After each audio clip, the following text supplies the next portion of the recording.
bakasitoma ba Post Bank ne bannayuganda mwenna batereka ensimbi mu banka za Uganda mwe nsaba mujjeko wano. Nsaba mumpitire endiga za Bujingo nazo zibeereko wano ne Bujingo yennyini Ndiyonzimana Alozias Ndiyonzimana Bujingo naye abeere ku video eno munaakamusaliramu. Njagala mumpitire Ndiyonzimana Alozias Bujingo abeere ku video eno oba ayagala oba tayagala ejja mmutuukako oba ayagala oba tayagala naye agibeereko. Bwe mmala basaba okutambuza video nsaba mumpitire wano mukulu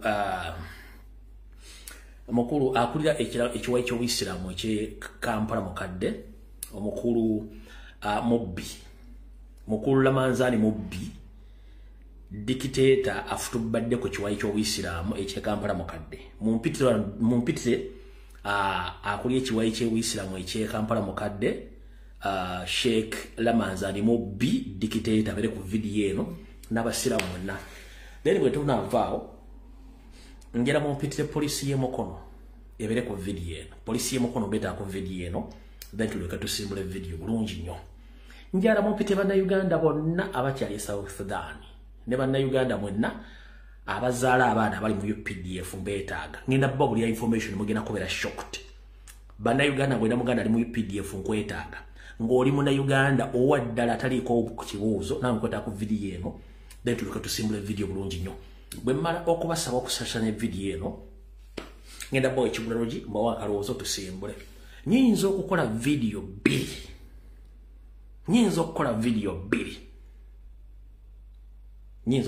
bbiri ng'emu ya ssaawa emu ddala ssaawa emu nenkuze video bbiri nga nzikutuddemu olw'ensonga abantu banga ndi ate video essaawa bbiri banene nnyo nyinza gikutulamu.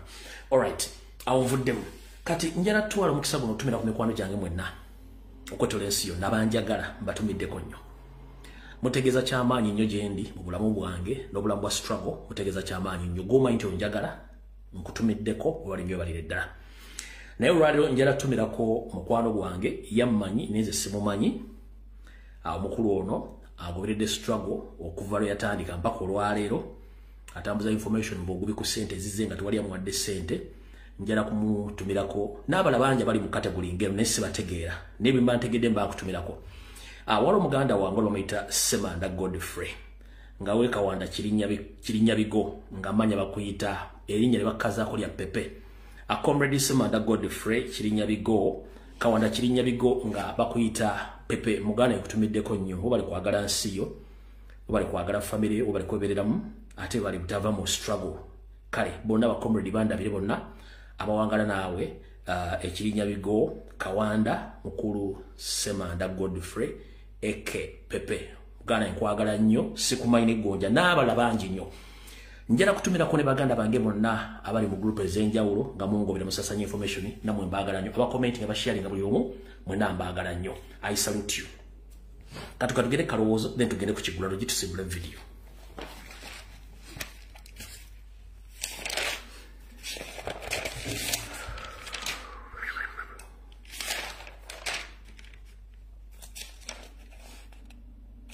Alright. Akalowoozo kalero ngenda kaweereza bannayuganda mwenna abaagala ebyobufuzi n'abaagala enkyukakyuka nti abaagala ebyobufuzi n'enkyukakyuka mbatumiddeko nnyo mu kalowoozo kalero njagala kabatuukeko buli omu wooli. Era ngenda kajja mu njogera egamba nti atagizinisa tamanya bweruma. Bannayuganda basinga obungi baagala nnyo ebyobufuzi naye nga tebamanyi buzito ki obuli mu kukulembera ekibiina ky'ebyobufuzi oba okuyimira mu bigere okuvuganya Nakyemalira Yoseriti Bahabulwa okumala mu office emyaka 40 nga badde ebyobufuzi bya Uganda okumala emyaka 60 tebamanya buzibu ki bwe buli. Era njalo bategeeza mu kalowoozo ka leero nti gwe nga olowooza bwe wandiyagadde okola ebintu oba bikolebwe wattu n'abala baagala obbikola naye obusobozi tebalina. Ate n'ekirala mu byobufuzi tomala gagenda fa n'oteekayo mutwe olina okugenda nga bw'oteekayo ekigere bw'odda. Mu bufunze mu kalowoozo ka leero semusota gulimu ntamu bw'ogukuba tofumba ate bw'ogulekamu era tofumba. Njala tegeeza bannayuganda mwenna abeebuzaabuza nga bafuka banaaba mu kalowoozo ka leero baganda bange okujjako gwe nga wayonka sengaawo oba wayonka kojjaawe kundi njala kutegeeza ebyobufuzi kintu si kyangu nnyo kudiringa nakyo. Mulimu okukonjera, mulimu okuwaayira, mulimu okutunuguzibwa, mulimu okutta, ate nga bo abali ready okutta bangi nnyo kubanga bo yenkola eyabo tebaagala nko demokrasiya mu Uganda. N'abeefula nti bannabyabufuzi nabo si bannabyabufuzi abasinga obungi bayaaye. Kati njagala oluze mu kalowoozo ka leero. Fenna mukulembeze jo yabadde ku Natasha Broadcasting Service okumalako essaawa 2 namba nga agezaako okwogerako eri eggwanga. Byonna ebibadde sijja byogera bina mwabitegedde. Wabula njala bategeeza kigambo kino nti eggwanga lye tulimu lijjudde bannakigwanyizi. Essaawa zino ffenna twagala enkyukakyuka mu ngeri yonna esoboka. Wabula buli muntu alina oluwanyo olwe lw'asobola okukozesa okufuna obukulembeze. Kyenava mbagamba nti buli omu kozesa ekintu ky'olina okukola okukyusa eggwanga eryo mu budde bukyali. Lwaki? Mu kutwala gavumenti ya Lutwana Obote mwalimu ebiwayi bingi nnyo ebyali byagala obukulembeze era buli kiwayi kyataje kyayita ne kikozesa enkola yaakyo. Naffe tulina ebiwayi bingi nnyo ffe kyaffe kyakujjako Museveni emirembe nga tukozesa enkola yonna naye okusinziira dda yakalulu. Wano omukulembeze atukubiriza tutandika okukola eggaali ezo yazibannyonnyodde. N'abagamba nti mukole eggaali bwe mmala okukola eggaali temuziteeka mu lukale zibere za kyama. N'abagamba tugenda mu kalulu ke tuyita protest vote era mwenna mukimanyi tugenda mu kalulu ke tuyita protest vote yakibannyonnyodde tukyetaaga kudda mu kibannyonnyola. Wabula eri abagamba tetugenda mu kalulu nange mu kusooka nakirowoozanga mmwe era nekyongera nange nalina ebirowoozo byange bituufu nnyo. Naye bw'ofuna okunnyonnyola okw'abannyonnyofu abannyonnyola abanyonnyoka okunyonnyoka ebinyonnyoko ate otulamu ebbali n'olowooza. Lwaki? Bukyanga lubanga lwa Meade Museveni atufugidde mu nkola ya kifuula nnenge. Akuleetera abantu n'abateekawo awo gwe nolowooza nti bali serious kumbi bantu be. Kati mugaala njala kunnyola mu kalowoozo ka leero. Tulina kufuba kugenda mu protest vote nga tuli bakambwe nnyo we tugenda okuwira mu 2 mpaka kuwulira bubi. Lwaki? Bw'ogamba togenda mu kalulu toyawukanako n'olugero lugamba nti omuziza azimbya ttwe. Toyawukanako na muntu agamba nti omuziza azimbya ki? Azimbya ttwe. Nnyama ntono okaana eri mu nkwawa. Lwaki? Buli lw'ogamba genda mu kalulu oba owadde mulabe wo amaanyi okukozesa buli ttulu gy'alina y'okweyogera mu maaso n'obukulembeze bwe. Lwaki? Essaawa zino bw'ogamba genda mu kalulu osuubidde ani agenda okuvuganya Museveni? Kyekibuzo ekisooka. Bw'ogamba genda mu kalulu ani agenda okuggyako Museveni mu buyinza? Bw'ogamba togenda mu kalulu njagala nkubuuze ani gw'olaba ayinza okujja Museveni mu ntebe? Nkibuuze emirundi 3. Lwaki? Tunajjukira nga tugenda mu nkola ebibiina ebingi eya referendum. Abantu abasinga obungi NRM yali etufuga akaseera ako ne batugamba tulondewo ku bibiina ebingi n'ekibiina ekimu ekitufuga eky'omugende ky'NRM. Ebibiina ebimu byazira Museveni n'aleeta abantu be abamuvuganya era netudda mu politics kati aliwo. Nakati bukyanga lubanga lwa Meade Museveni abadde asimba abantu abajja bamuvuganya nga bamuwa legitimacy nti awangudde. Bw'ogamba togenda kwesimbawo Museveni ajja kuleeta Katumba Oya, ajja kuleeta Mpuuga, ajja kuleeta Abedi Bwanika, ajja kuleeta abantu bangi bagenda okwesolayo ku mwesimbako nga yabafandinze. Kati gwalimu ow'amaanyi bw'otajja ng'ogenda bw'otajja kiba kitegeeza owadde Museveni omwaganya atufuge mpaka Kalamba. Yensonga President yagambye tugenda kagendamu tukozese buli nkola yonna eri mateeka okuwamba eggwanga eri okulyeddiza ne bamukaaku weebali. Yensonga lwaki mulina okubeera mu kalulu ako by all means kubanga bw'ozira Museveni agenda kuleeta bamukaaku ba Bedi Bwanika ba Katumba Oye baani bonna bajja bamwesimbeko yayise mukka mu kisero. Okitegedde bulungi nnyo. Kati tulina okubeera mu kalulu kano tukalwaniremu. Ompulira bulungi? Tulina okubeera mu kalulu kano tukalwaniremu by all means kubanga bw'okamulekera agenda kusimba wayo kubanga amateeka gasoma nti wabeerayo akalulu oluvannyuma lwa myaka 4 n'emyezi 9. Akalulu kalina okuteekebwa ne kalondebwa. Kati bw'okosa protest vote kitegeeza ogenda kalonda olumala okukalangire omwekyangire kiddako Allah yamanyi ke kalowoozo ka leero. So semuto buli muntamu bwogukuba tofumba bwogulekamu tofumba kati olina okusuula engeri yonna gy'ogenda okukwasaganyamu ensonga ezo osobole okufumba olye eddigobe azira akalulu kiba kitegeeza Museveni mumuwadde kalamba agende tugende mu kalulu kano tukalwaniremu Uganda tugifundemu kiwedde ekalowoozo kaleero kalugende ku kiggulalo gikyalero ekiggulalo gikyalero nkiweereza mwena bannayuganda buli omu gy'oli njagala owulirize bulungi ekiggulalo gikyalero era kikukke mu vi wonna wooli osooka eteeke n'ekitabo wansi ekiggulalo gikyalero njagala munkwate bulungi nnyo nga nkibafumbira nkibajjulira nkibasoosootera mu kitegeere bulungi nnyo lwaki nina ebigambo bibiri byengendo basomesa mu bitegeere waliwo ekigambo kye bayita family waliwo ekigambo kye bayita relative oba relatives era mu kitegeere bulungi nnyo waliwo ekigambo kye bayita family waliwo ekigambo kye bayita relatives Abaganda tugamba omusajja gy'agenda wattu gy'asanga abasajja banne njala bategeeza mwenna mikwano gyange abawangalya mu nsi yonna mu Uganda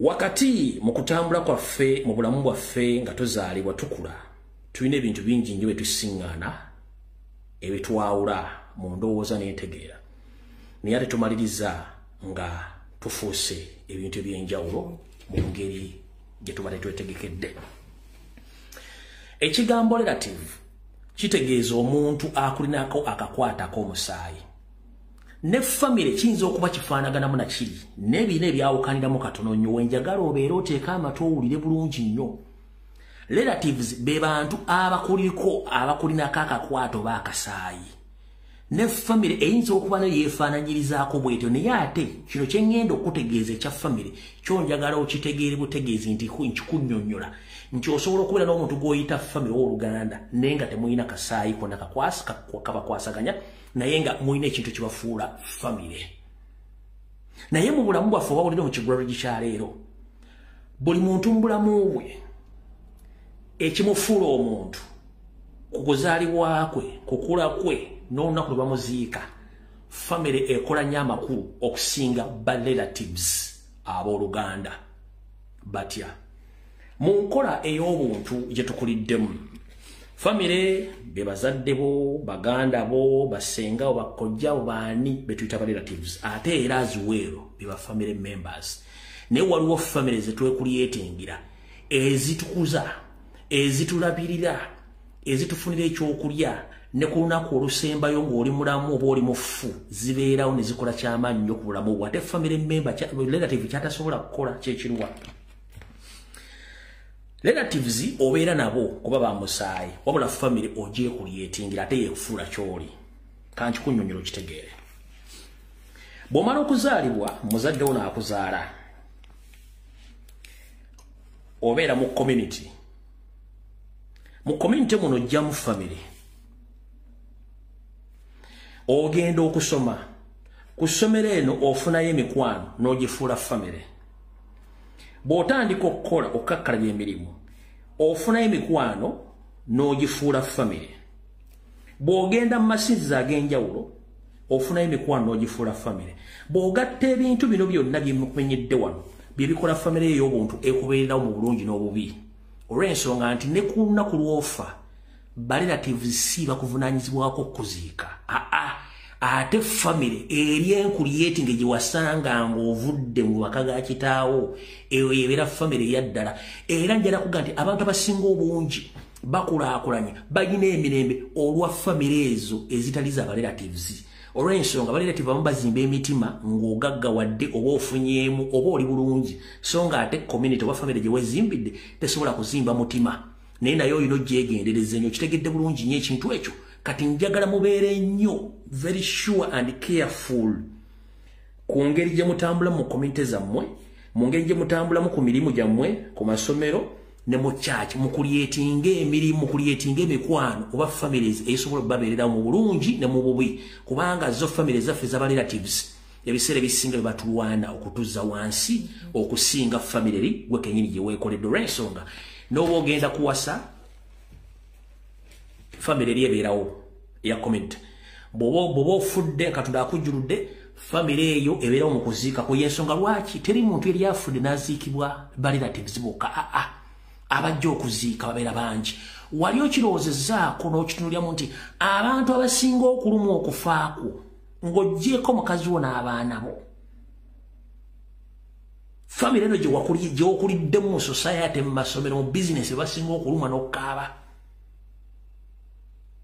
wali okyetegerezaako nti family eyo gye wokulyetinze ng'oli mu masomero ku mirimu ku kyaki wa yonna abantu bakumanya nnyo n'okusinga baganda bo era bakufunamu nnyo omugaso n'okusinga abantu bo era n'olunaku kanola bakujjuludde abantu abo bajja mu bungi nnyo okwerekera era bakaaba nnyo olw'okunyolwa olw'ebintu bye wakoledde eri abantu nga family zaabwe zabakoowa relatives baba bakoowa naye nga family gye yeekulyetingire emwagala n'okusinga abaana be sengaawe kojjaawe taatawe nga yakulyetinga ekintu ekyo so njala baga baganda bange mubeere nnyo mu kulyetinga ennyo society ebaagala ey'emikwano okusinga mu abantu b'omugaa nti baluganda bakola emikwano ate bakwagalirako ddala kubanga bo bansanga bisibe balinda byengedde ekyo kiwedde nakyo nkivuddeko kanjala kutandika vidiyo eno ku sipiidi yayiriire ekigulalo gye kiwedde kansooka empiseewo security alert eno tuleke tusimbula bulungi nnyo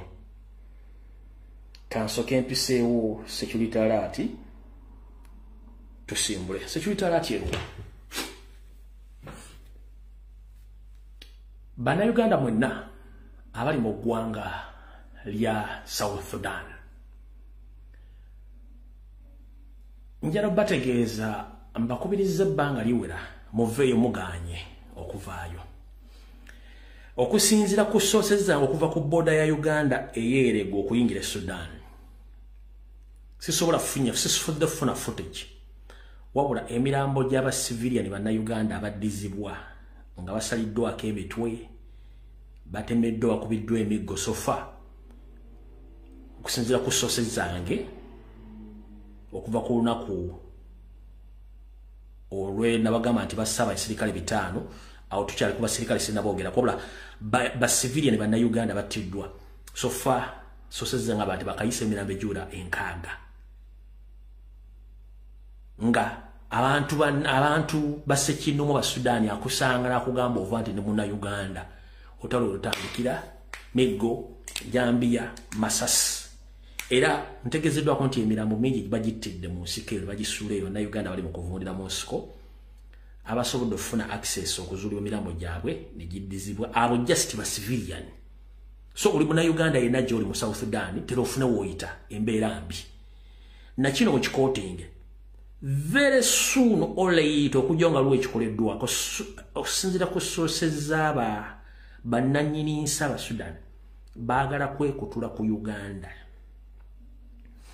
bwe muwulira nti waliwo buliigi ekubiddwa eyawula Sudan ne Uganda temwewuunya omanyi bwe nti bwebyogera bwe muwulira very soon nti waliwo buliigi ekubiddwa eyawula Sudan ku Uganda temwewuunya very soon mwamanye Sudan zisigenda ne waliwo enteekateeka abasudani bannannyini nsi bakooya akamanyiro ka Museveni ne family ye bateekateeka otandika okukuba enguudo zonna n'entindo ezaawula Uganda ku Sudan kati abana abasigaddeyo eri bannayuganda n'amagye mujja kuwulira kinaba kivudde mu y'ebiraka ekyo kibagambe nakyo mukitegeere manyi kuno iso kweri semwanyi kweri simanyi gwona kwe bali ne waliwo enteekateeka kiyinza okujja olwaleero wiiki ejja omwezi ogujja naye kintu kiri mu kutokota bayinza okukuba enguudo zonna ba buliigi ezigatta Sudan ku Uganda ne bazikutulako eri ne kitokota ne kifumba mutuko kubanga bakipulaninga okukikola ekyo nakyo njagadde mutegere bannayuganda mubeere very careful nnyo abali mu Sudan essaawa zonna ekintu kyandifuula kyandiva mu mikono awo nawo nvuddewo mbabulidde emirambo sofa ekikoze ki egyakafa awo tuvuddewo kati tugenze ku general information ali akatambi katandise mu butongole era naye ndoza tugenze ku bannayuganda wiiki ewedde nabagamba nti Parliament ya Uganda Minister of Foreign Affairs ne Internal Affairs tebajja babulira information. Minister of Foreign Affairs, Minister of Internal Affairs, Parliament n'amagye ga UPDF tebagenda bwa information wano okawo genda okusanga information. eyolwalero manye genda kutabula abasirikale bonna naye kankikole ku lw'eggwanga omuzadde yenna ng'omwana wo ali mu magye ga UPDF wuliriza bino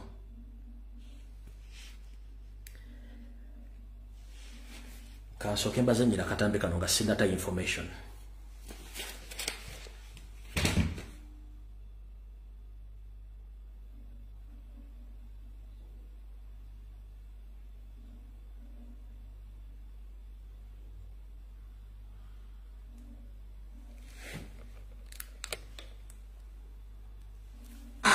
ya wiki wedde wabaddewo obulumbaganyi obwakoleddwa ku nnyonyi obwannannyini abadde egenze mu kitundu kya Bukavu mu buvanjuba bwa DRC omwafiiridde omuntu omu n'okuwambibwa kw'abavuzi b'ennyonyi y'obwannannyini babiri ababadde bagenze okununula abakozi b'ekitongole ky'omusalaba omumyufu ekyensi yonna we bukeeredde olwaleero ng'emirimu gitambula kinnawadda mu kitundu ky'e Bukavu awabadde enjega eno newankubadde ng'amawulire akedde okusaasaana mu ggwanga galaze nti waliwo abavuzi b'ennyonyi babiri abawambiddwa n'abajaasi ba UPDF abasombi 15 abattiddwa okusinziira kwakola ng'omu abajaasi ba UPDF omeka bakoze ki? Listen very carefully, pay attention to details, mulize bulungi mwekenanye nnyo byengendo bagamba mugenda kubeera shocked musharinge video kankadde mulya bulungi nnyo badde egenze mu kitundu kya Bukavu mu buvanjuba bwa DRC omwafiiridde omuntu omu n'okuwambibwa kw'abavuzi b'ennyonyi y'obwannannyini babiri ababadde bagenze okununula abakozi b'ekitongole ky'omusalaba omumyufu ekyensi yonna we bukeeredde olwaleero ng'emirimu gitambula kinnawadda mu kitundu ky'e Bukavu awabadde enjega eno newankubadde ng'amawulire akedde okusaasaana mu ggwanga galaze nti waliwo abavuzi b'ennyonyi babiri abawambiddwa n'abajaasi ba UPDF abasombi 15 abattiddwa okusinziira kwakola ng'omwogezi w'eggye UPDF Kano Chris Magezi asambaze amawulire gano n'ategeeza nga bw'ataliiwo mujaasi wa UPDF yenna eyattiddwa mu kitundu kino. Ennaku zino si Uganda yokka naye ndowooza nsi yonna. Kano Chris Busiru Mohoz appointed you for this role because we exposed Pick and Play General Felix Kulalimbaje. We expose Felix Kulaije. Mohoz single-handedly appointed you into this office to lie about the ongoing situation in Congo and as well in South Sudan. I can authoritatively inform all Ugandans that we've lost almost 673 UPDF serving officers in Democratic Republic of Congo. Nchidam. I can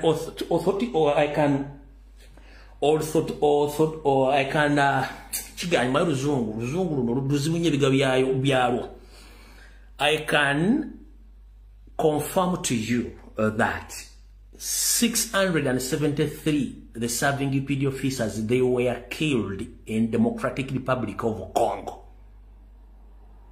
And I'm going to give you all the details and where the body are right now. Kamba direm ka video kano. Bwannannyini abadde egenze mu kitundu kya Bukavu mu buvanjuba bwa DRC omwafiiridde omuntu omu n'okuwambibwa kw'abavuzi b'ennyonyi y'obwannannyini babiri ababadde bagenze okununula abakozi b'ekitongole ky'omusalaba omumyufu ekyensi yonna we bukeeredde olwaleero ng'emirimu gitambula kinnawadda mu kitundu ky'e Bukavu awabadde enjega eno newankubadde ng'amawulire akedde okusaasaana mu ggwanga galaze nti waliwo abavuzi b'ennyonyi babiri abawambiddwa n'abajaasi ba UPDF abasombi 15 abattiddwa. Okusinziira kwakola ng'omwogezi w'eggye UPDF Kano Chris Magezi asambaze amawulire gano n'ategeeza nga bw'ataliiwo mujaasi wa UPDF yenna eyattiddwa mu kitundu kino. Ennaku zino si Uganda yokka naye ndowooza nsi yonna tulina ekizibu kya fake news. Fake news mu capital letters. Ano Magezi agamba nti abavuzi b'ennyonyi ababiri abawambiddwa. Alright, no problem. Ako mukawulidde kati kanza nyina kano abakongo nga bafulumya amajje gano baagala gafulumya era muwulire bwogedde ndinako kansoke malo bagamba nabagamba nti ekizibu kye tuyina bannayuganda tuyina tribes ndoza zigenda mu 50 si bwe kiri nti ye naye ffenna tebatuwawulamu nti tribe kye batuyita bagande batuyita bagande so buli munnayuganda yenna oba oli musoga oba oli mutoolo oba oli munyankolo oba oli mukiga oba oli bakuyita bagande ffenna wamu batuyita joint tebatuyita baki bagande atuwulira njoke nkuwa details ziri tunaona baganda biko naenda leo hapa tunaona baganda biko naenda leo mie tunasema baende paske kuunga UPDF mkono ni sawa na kuunga M23 mkono. Mie position yangu weke hatutapataka amani ya kudumu na haba baganda baende sababu nabo bakebakia ni engine vita yenye iko mupei yenye itatokiaka kesho au apre kesho. Njwaba tunaona gari za UPDF ziko natoka Butembo ziende, ndio ziende. Paski avec ata UPDF tu viko natukera. Avec UPDF viko natukera. Hapa hamwezi ni grimase tuko mwinji yetu we toka. Iko wanionyesha na kidole. UPDF muende hatuwataki kabisa. Iko kweli hatuwataki UPDF iende.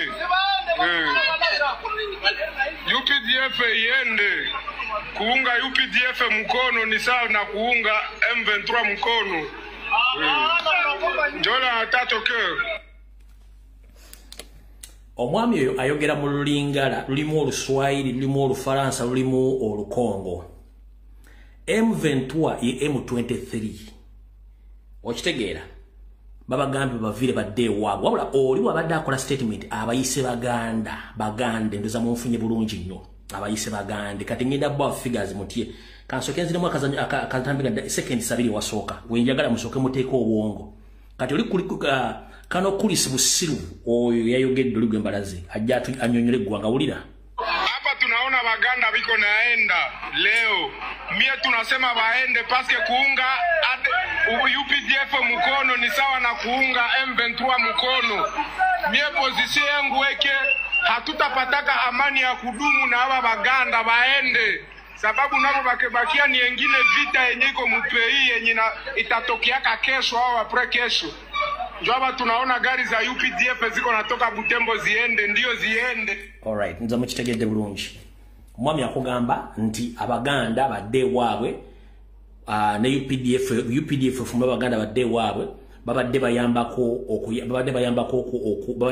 M23 mukutabangula eggwanga lya Kongo n'okutaba bannansi ba Kongo badde wabakoye simple Lingala limu Oluswahili alimu n'Olukongo bagatamu n'Olufaransa bwe lutyo kubanga ezo ennimi tuba tuzuula bulungi nnyo ezo mutegedde bulungi nnyo kati ffenna batuyita bagande batusaba bajja kubaako bazize ku mutwe nga bakuyita muganda kati mukulu kulisiibu siku ne munno gye n'okulimbaje kansooke ntegeeza eggwanga mutegeere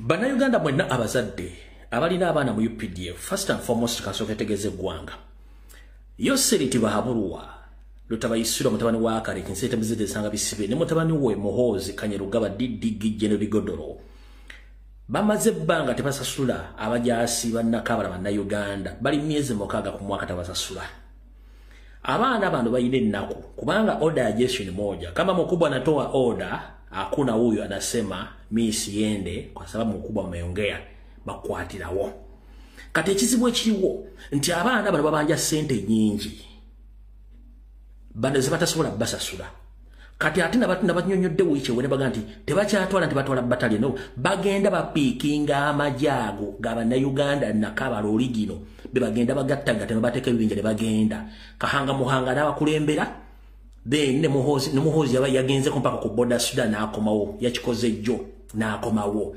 ng'abasindikiriza abaana bagende enamba nyingi y'abaana badimanding omusalaga almost mwaka mulamba be batidde e Congo Sudan ne Somalia nga sente za baba komye tebakyagenda kufuna family bajuwa ensawo ya sukali emu eyakawunga ne million zange mu n'ekitundu ne basindikala basirikale nga mukago okuba masasi oyo ofisa nga wedde okuzika kuwedde tekyali kubanja terichi kati wano kamba exposing njala tegeze eggwanga n'abazadde monna nti bano bokka ngenda kwogera kuba afiridde Congo Njala bategeeza bana Uganda mwenna era nkonfaminga nti mu ggwanga lya Congo abasirikale baffe bana Uganda bannakabala abawera olukaaga 73 battiddwa. Era emirambo gyabwe gyakomezeddwawo nga gireeteddwa ku Sino Trucks gyonna gyayiriddwa mu balakisi y'eggulu nga tebaagala munnamawulire yenna kabeera omujaasi yenna okusigaza essimu mu ngalo okulikoodinga wadde n'ekimu.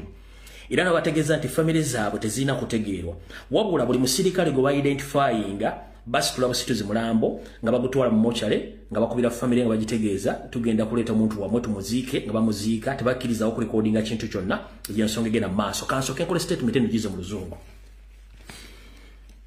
I can confirm to you, my fellow Ugandans, that whatever the new appointed Amex spokesperson, Mr. Chris Magezi, stated yesterday during the interview with Wokende TV, where he said that there is no any serving UPD officer who was killed in Congo.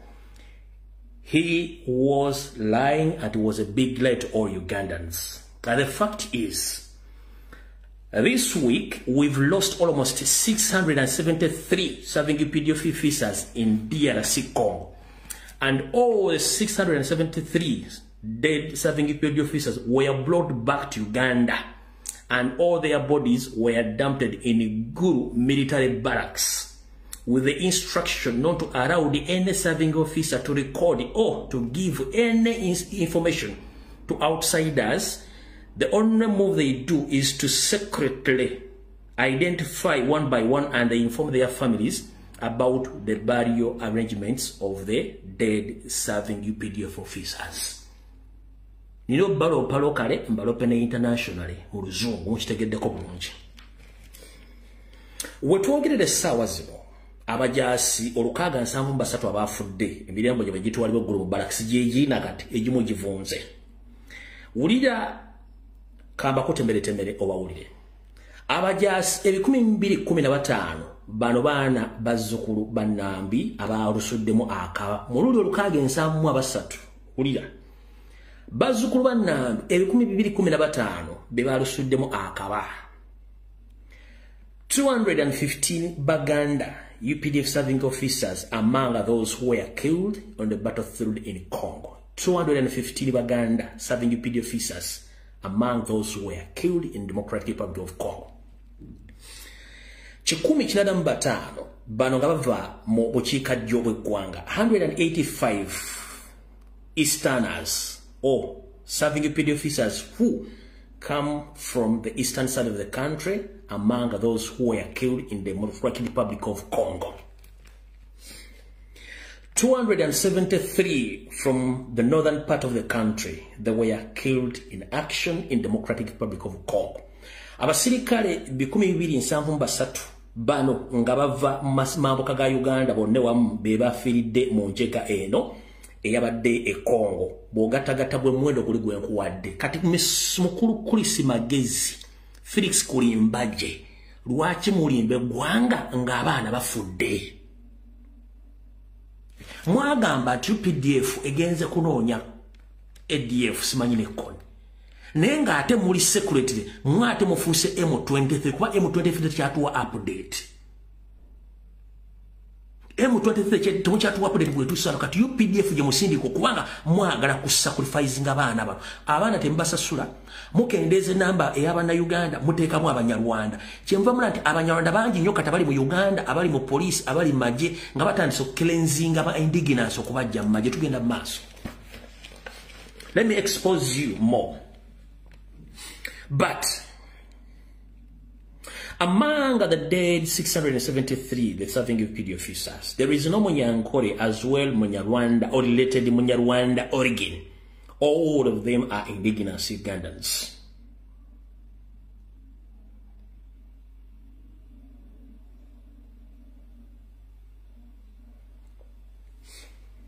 Now this is shocking. According to the inside information, Mohoz and his father, plus his uncle, Geno Salim Sarakanda Naho, they forced health workers across the eastern side of the country and another part of the country to go and intervene on how to treat the remaining injured serving UPD officers in Congo. So, General Salim Musare, Muhoozi Kainerugaba, and Museveni, they sent their ESO, CMY, and SFC. They went around in eastern country, in eastern part of the country and as well northern part of the country. They collected 123 doctors who were forced by force. They were forced, or they were picked one by one from different hospitals and health centers, and they were taken by force to DRC Congo to treat the injured remaining serving officers who are in the hundreds.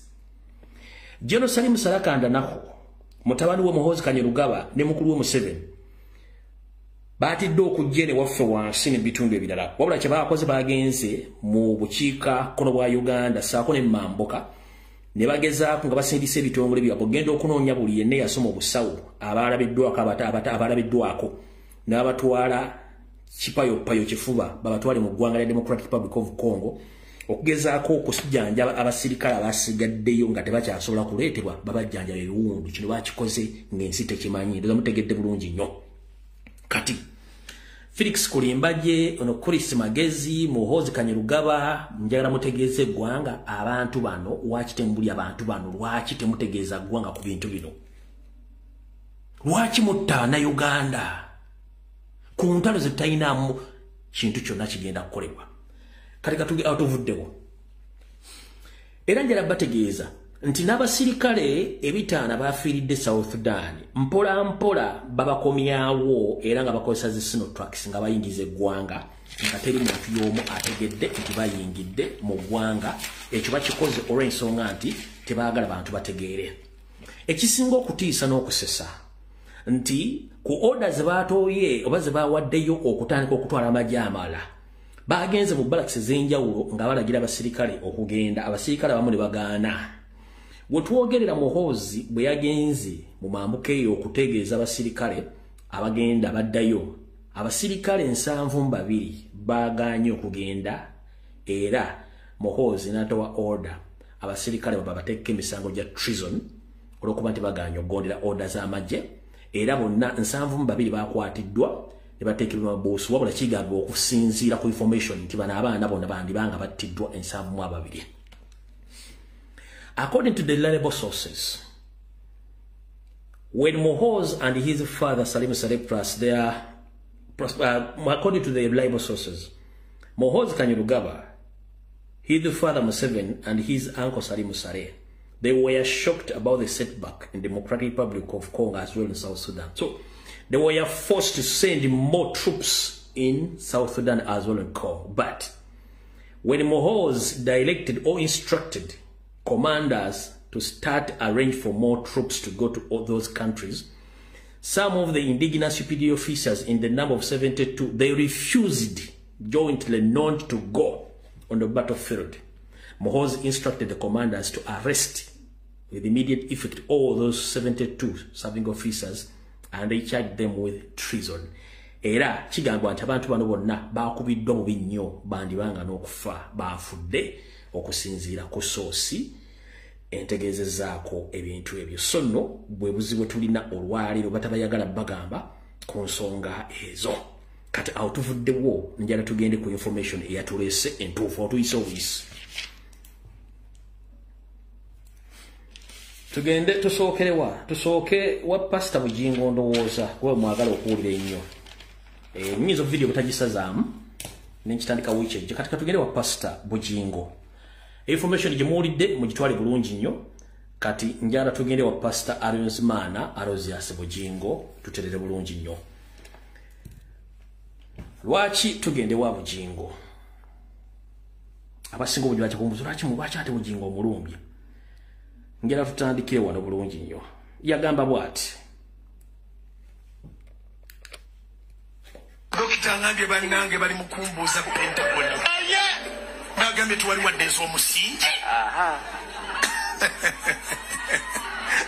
Naye musingi twagamba konti tunawadde za musingi. A few moments later. Ne sente ezitandikirwako okusima omusingi tetunnaba kuziweza. Tetunnaba kuziweza. Batukomeredde. Tukomeredde nnyina dokita akedde kunkubira simu. Nangama musumba guma. Nange ndiero basawo bannange bakimanyi nti nsabiraawo. Bambuuza Pentagon. Manera mugamba kuba empiso.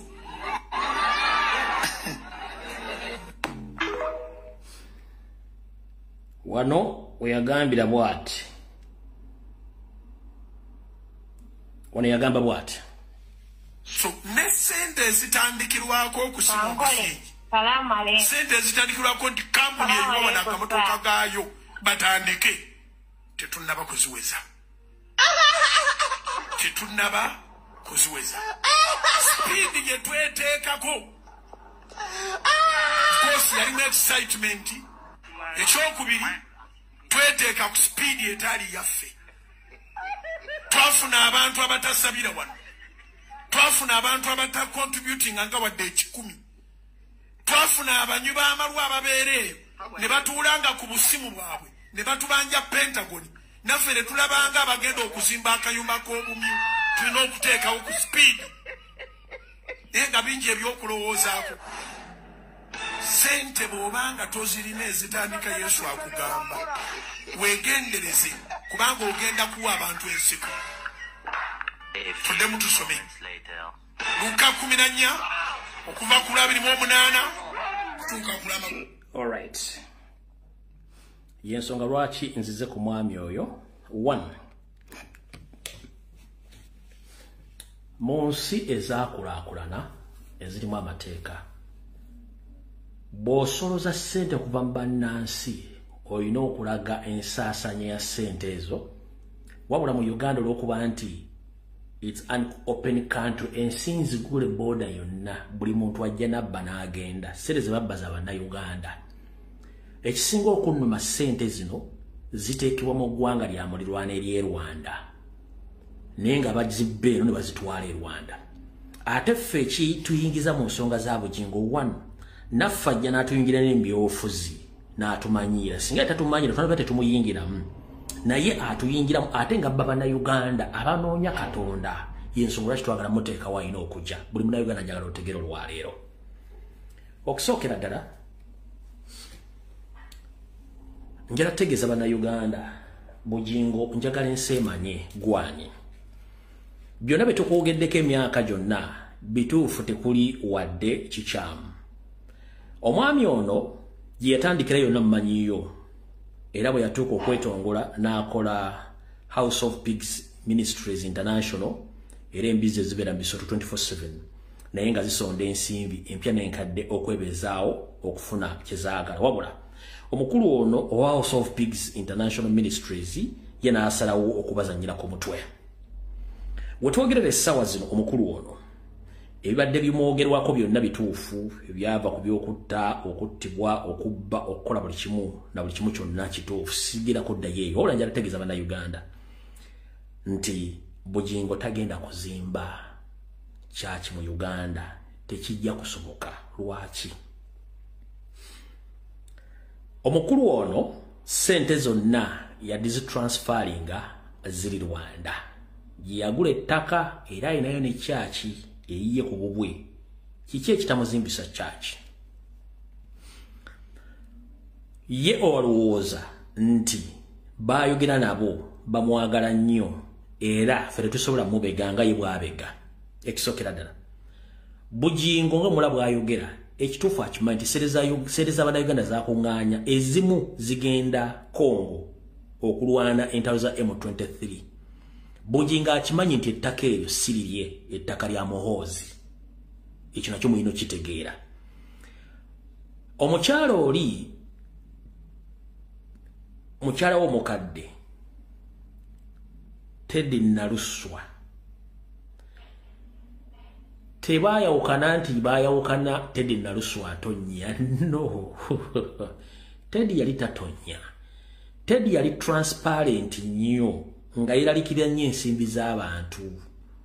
era nga amubuuza ensimbi zino z'okuŋŋaanya n'ebintu by'okola bigenda kubeera bitya mu bantu era tubitenekanyiza tubize tutya mu bantu olw'okuba nti Teddy teyamanya kigendererwa kya musajja ono akasajja kano ne kagattako obwenzi ne kagamba omukazi ambuuza ebintu bino wakisaawo kanako naye kwekujja omusalako omugambo ogutokomoka mpaka lwekamwawukakona kyova olaba tekaateekawo resistance kumuggyako nnyumba kaasalawo mukyawa nabutaddamu kwesembereza baana baako bonna ne kagenda n'ono omulala omupya kubanga singa yali agaye nti amuggyako ennyumba n'obuntu omukazi bwe yali alina Teddy Nalusu yali asobola okweyambula ku Constitutional Square najja ebibanakuba ku mmeeza yapozinga bupozinzi n'amuleka. That's the reason as why omukazi yali transparent enough ng'abuuza bugingo kino kiri kitya tukoze tutya public ngenda ngano kukalina ebintu byako. So bino by'okulumba omukazi mbu yali atonya kasasiro no gwali mugambo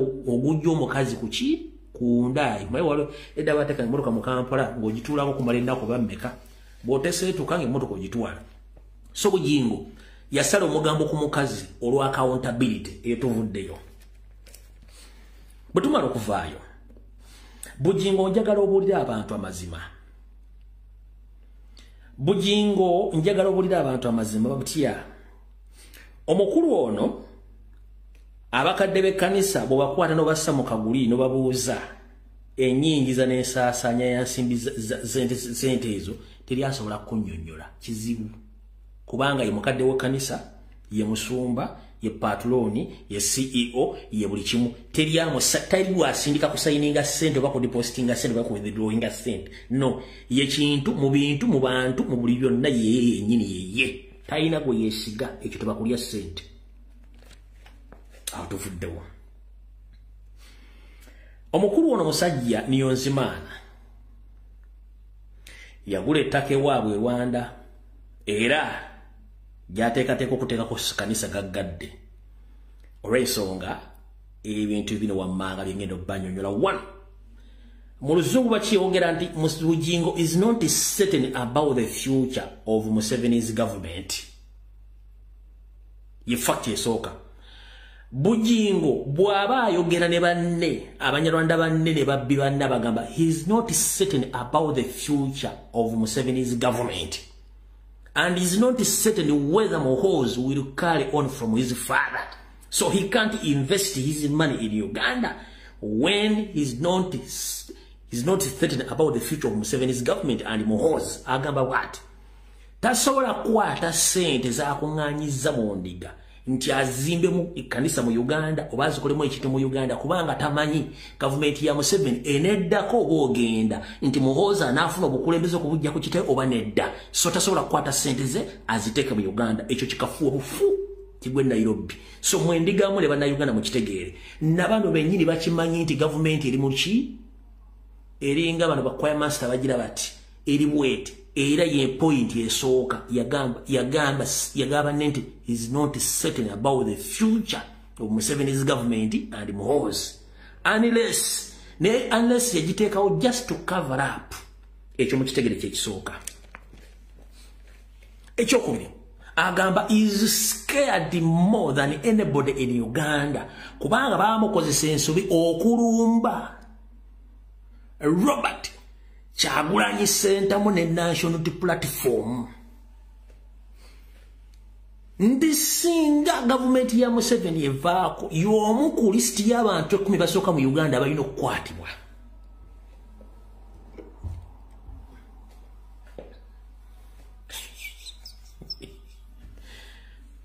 Agamba nti kyasinga okweralikira mu Uganda nti singa gavumenti yayo seeyeeka ku bantu 10 abasooka ku lupapula lulina okukwatibwa kwali. Ekyo kyakimanyi bulungi nnyo okusinziira ku source ze nti yakimanyi ku bantu 10 basooka okukwatibwa kwali.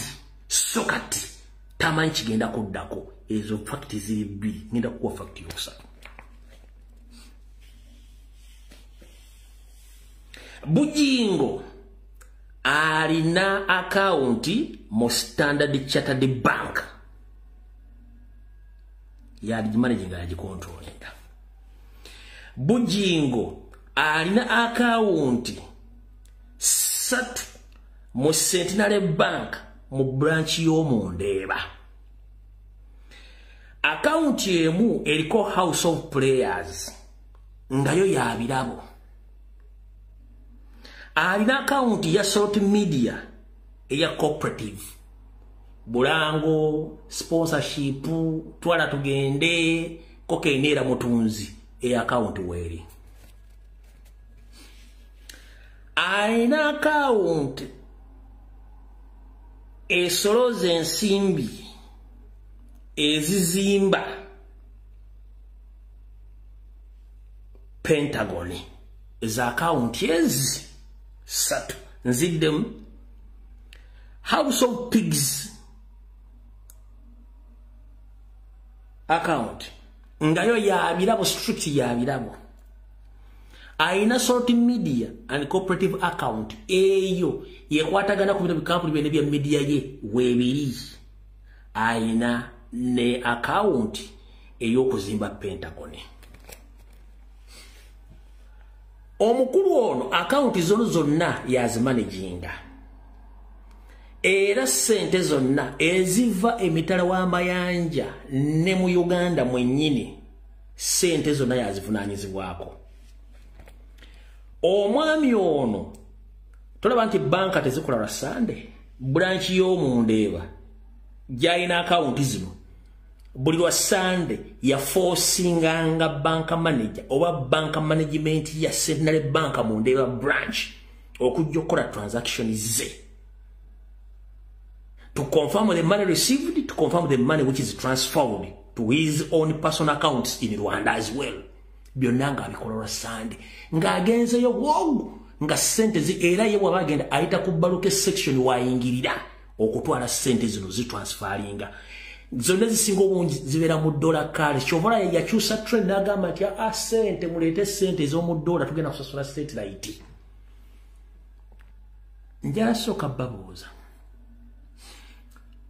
UBC mama wa radio zonna mu Uganda eri ku satellite. Capital, Sanyu, Bukedeza, ni CBS zonna ziri ku satellite. Yes, satellite yayogera ko bujinga agimanyi kubanga mufere nete kyetagisa yakwata abantu be bweyogera ekigambo satellite nga abantu mbongo ba satellite yabazungu ya America sente okuteeka ebintu bya balina kosa sereza dola kati n'abasika eriyo ne batandika kozisonda mu diaspora ne mu Uganda ngeri omuntu akwata sente zina agenda ku forex bureau n'avungisa dola n'aleetera omusajja n'amuwa sente ne zibeerako ezavanga mu diaspora ku account direct mu dola ne zituulako. Omwami ono n'abanga transferinze sente zonna buli lwa Sunday ku Ndeba branch eya Centenary Bank nga transferinga billions and billions of money. Kati tewaba muntu yenna akusiruwaza nti bujingo yakakunganya billioni 3.7. No! Listen very carefully. Okusinzira ku label sources zange bujingo sente ze yakakunganya ku account zemba wadde ziri ali wakati wa billions 30. So far billions 30.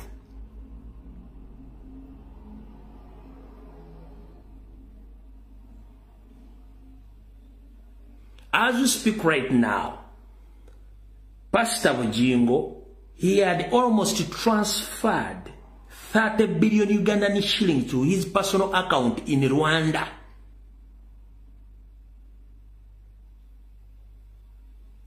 The remaining billions of money he purchased a certain building in Kampala, whereby he received a monthly rent return in revenue without the notice of his followers and some managers whom he think that he trusts them. Billions 30 ziri ku account ze e Rwanda. Nenga mbabulidde facts zonna lwaki tasobola kuzimba ettaka sirirye. Ate atamanyi kiddako mu government amanyi ku bantu 10 basooka okukwata mu government ekyuse kwali.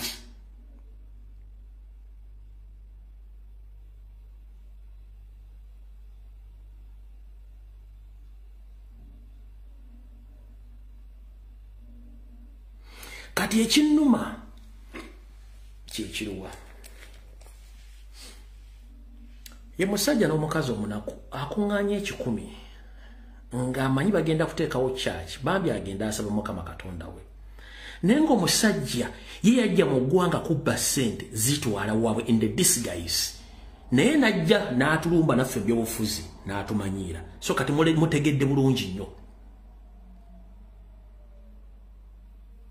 kati naye yakugamba nti yakakuŋŋanya biliyoni 3 neziri bagambe yakatransferinga billions 30 ku akaunti ye mu Rwanda nezikyaliko ezigwa ku akaunti ayineza mobile money kati mu Standard Chartered Bank gyentadde oluseke njala kumanya sente zonna eziriyo ziri mmeka naye bw'ogatta zonna sente wamu okusinziira ku sources zange omusajja ono yakakumpanya bannayuganda obuwumbi obusukka mu 6 plus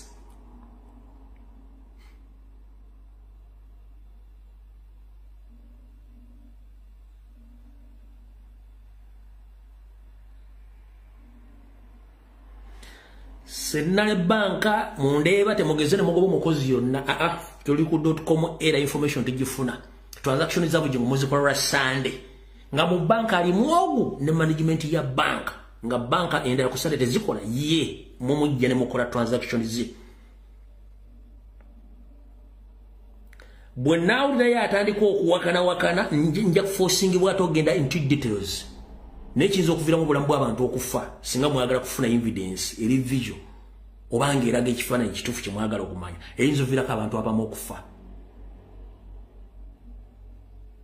twogera ku billions si millions billions 30 Standard Chartered Bank nasindise abantu bagenda kunoza information ne mu central can confirm undeeba branch olw'esande lwakola transaction ze ku sente talina gwagenda naye agenda bwomu wabula omusajja ono Museveni yamusindikako seemu ayina iso ng'amaze okufuna notification okuva mu Centenary Bank ati omusajja nga alisivinga sente nyingi nnyo ne bamuyita bwe bamuyita nannyonnyola bw'amala okunnyonnyola bo bali booza nsere isobola okugenda mukola ebintu ebirala bye batategeera n'abannyonnyola bulungi ne bakireka that's why is confidently attacking nope confidently atambula ayina amagye confidently akola buli kimu kubanga is a government agent akola ebaagala yesobola kyabeera abeera involved mu vote rigging abeera mu involved mu assassinations abeera mu involved mu politics okulumba abalumba Museveni kubanga buli omu akola kyayina okukola at time Museveni wagambira nti katale mu kaseera kabi bale bamutaasa nomukitegedde noyo sagala mulwako nenjagadde mukitegere nti omwami otagenda kuzimba peta ku fact zemba wadde zonna ebisigadde byonna mwabiwulira dda sigenda biddamu awo nawo sagala kulwawo era sagala mulwako mutegedde so tabalimbalimba ku kintu kyonna nti alina kyabagamba era tababuulira kintu kyonna kya busiru olw'ensonga nti fe information tugifuna bulungi nnyo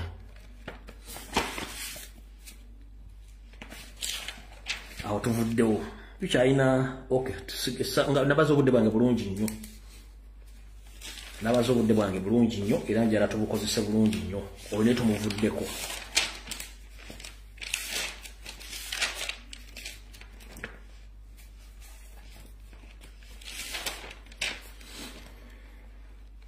alright kati njala tugende wano ku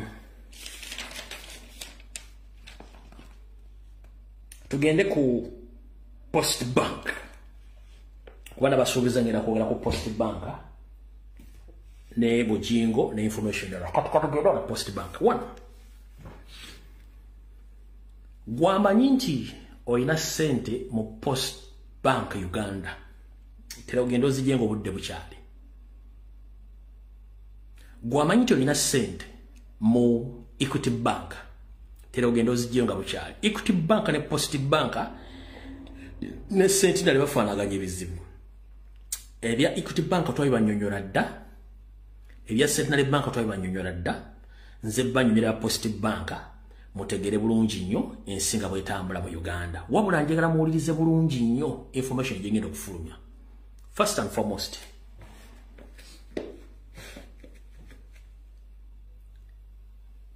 njagala ozzeeyo akatambi k'omutwe gwo ok'obwongo bw'emabega before nope and after Noop. Njagalo zya katambiko nga Noop tennayingira byabufuzi ne Noop ng'eyingidde byobufuzi otandikira okutunulira economy ya Uganda bwe badde etambula banking system na buli kimu. One, nga Noop tennajja byabufuzi banka za Uganda zibadde ziconcentrating nnyo ku ba local customers. Nti banka za Uganda zibadde zeeyunira nnyo bannayuganda abali mu Uganda.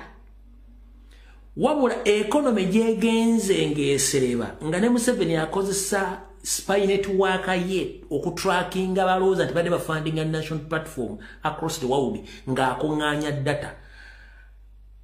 Knowingire o unknowingire okumanya oba butamanya akozesa banka zino genda okuŋŋaanya data mu bantu abo ng'abagamba bagende bagulewo akawunti n'asindika banka zino omuli Equity, omuli Centenary Bank, omuli Posta Uganda zigende Bungereza, mu Europe, Canada, mu America zigende ne mu Middle East zigenzeyo mu mugulawo account. Ekyo si account opening, no, that is what we call data collection. Babona bitegeera.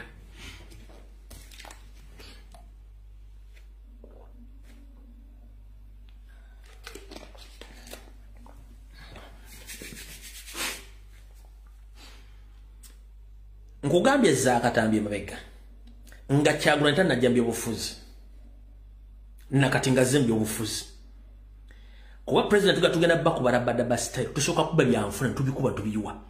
Tewali banka mu Uganda yerefa kuba na Uganda bali mu diaspora no kuba mu Uganda bali mu diaspora nga nepa plus agula account mu city n'akozesa sente nga zisindika buli kimu kiri ku simu ye naye waaki banka zasituka okuva e Uganda ne zijja mu diaspora.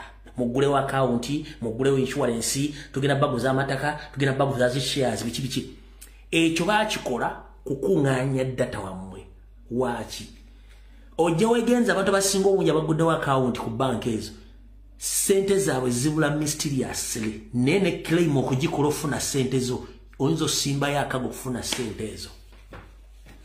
Abaana bali Middle East, abali mu Europe azo tebaagala kwogera. Ne sente za mysteriously zibula. No genda okukola kebaga genda ku police wakoze transaction ABCD kubanga bo bali bakosa system yokumanya sente ziflowing atya ziyingira zitya bazikozesa kyobula kati ne oba basindise ku Western Union ba mu bank bakubuuza ebintu bingi sente ozitwala ludda wazani zigenda kola ki oli omukolotya omuyitani bikikasasiro mungi nyo bakola ki bayita data collection nga ba following a transaction ne sente zingira mu gwanga zigenda kola mulimu ki ezimu ziremerayo ndoza mutegedde bulungi nyaawo. Bwe mmalo kitegeera kati njala mbasomesera ekintu kino mukitegeere. One, mu system ya banking na insurance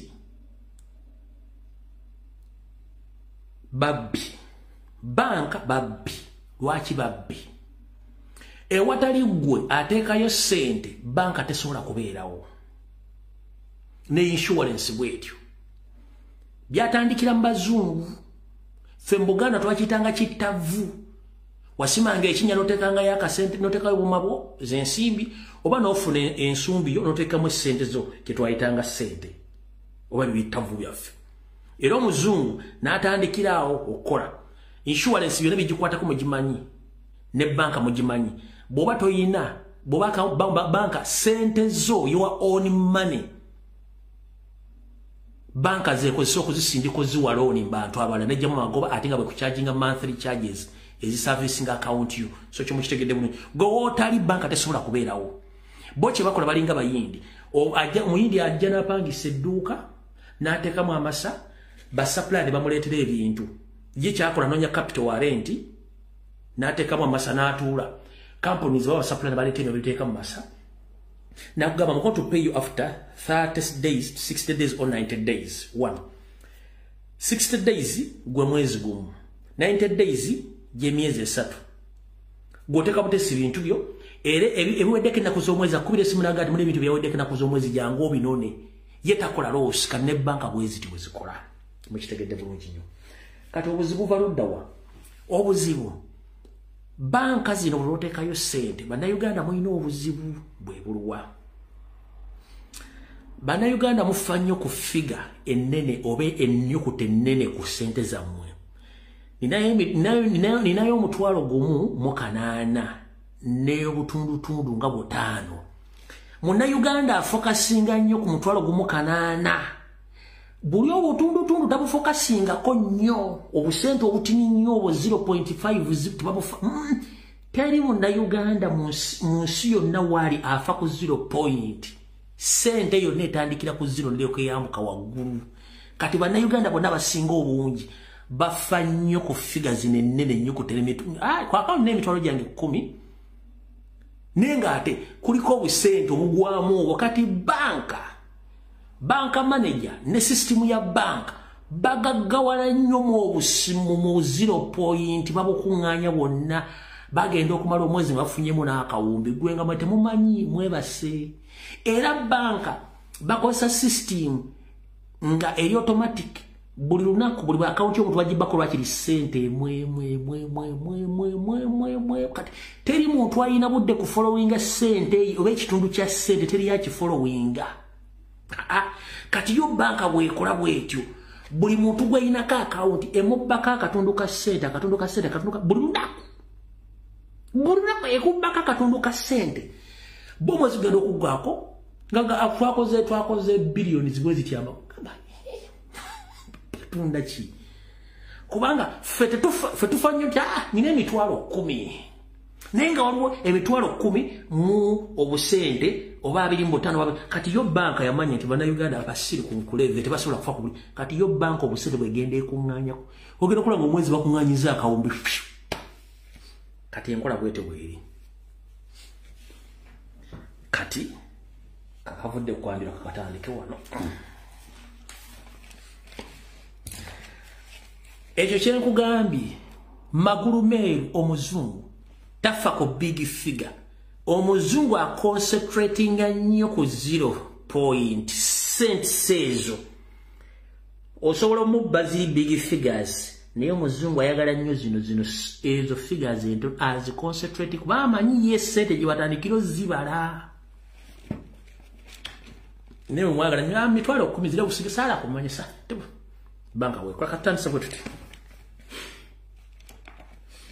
Kati banka zino zifuna zigira ne zeregisteringa ne ziteekawo erinnya ne ziteekawo ne zikwata omuzigo gwazo ne zitukana mu Bank of Uganda ne bazikizo cooperatinga ne zitandika okunoonya ba customer. Omusingo Bank of Uganda baguteekawo. Kati mune mutandika okuleta sente mu depositinga kwe kutereka sente, withdraw kwe kujjayo sente mu banka. Then kwabo tuongerezaako abantu abeewola n'ogenda ne weewola sente ne bakuwa sente ng'osinza ebintu byo n'ogenda n'ozikozesa ne bakuteerako amagoba n'oteekako amagoba n'ozizzayo banka eba ekola. Ye system ya banka bwete bwekola. Sente ze bawola ezimu babeera balina liquid capital ng'ali awo atudde basing on their customers deposit. Sente ze bataddeyo ku account.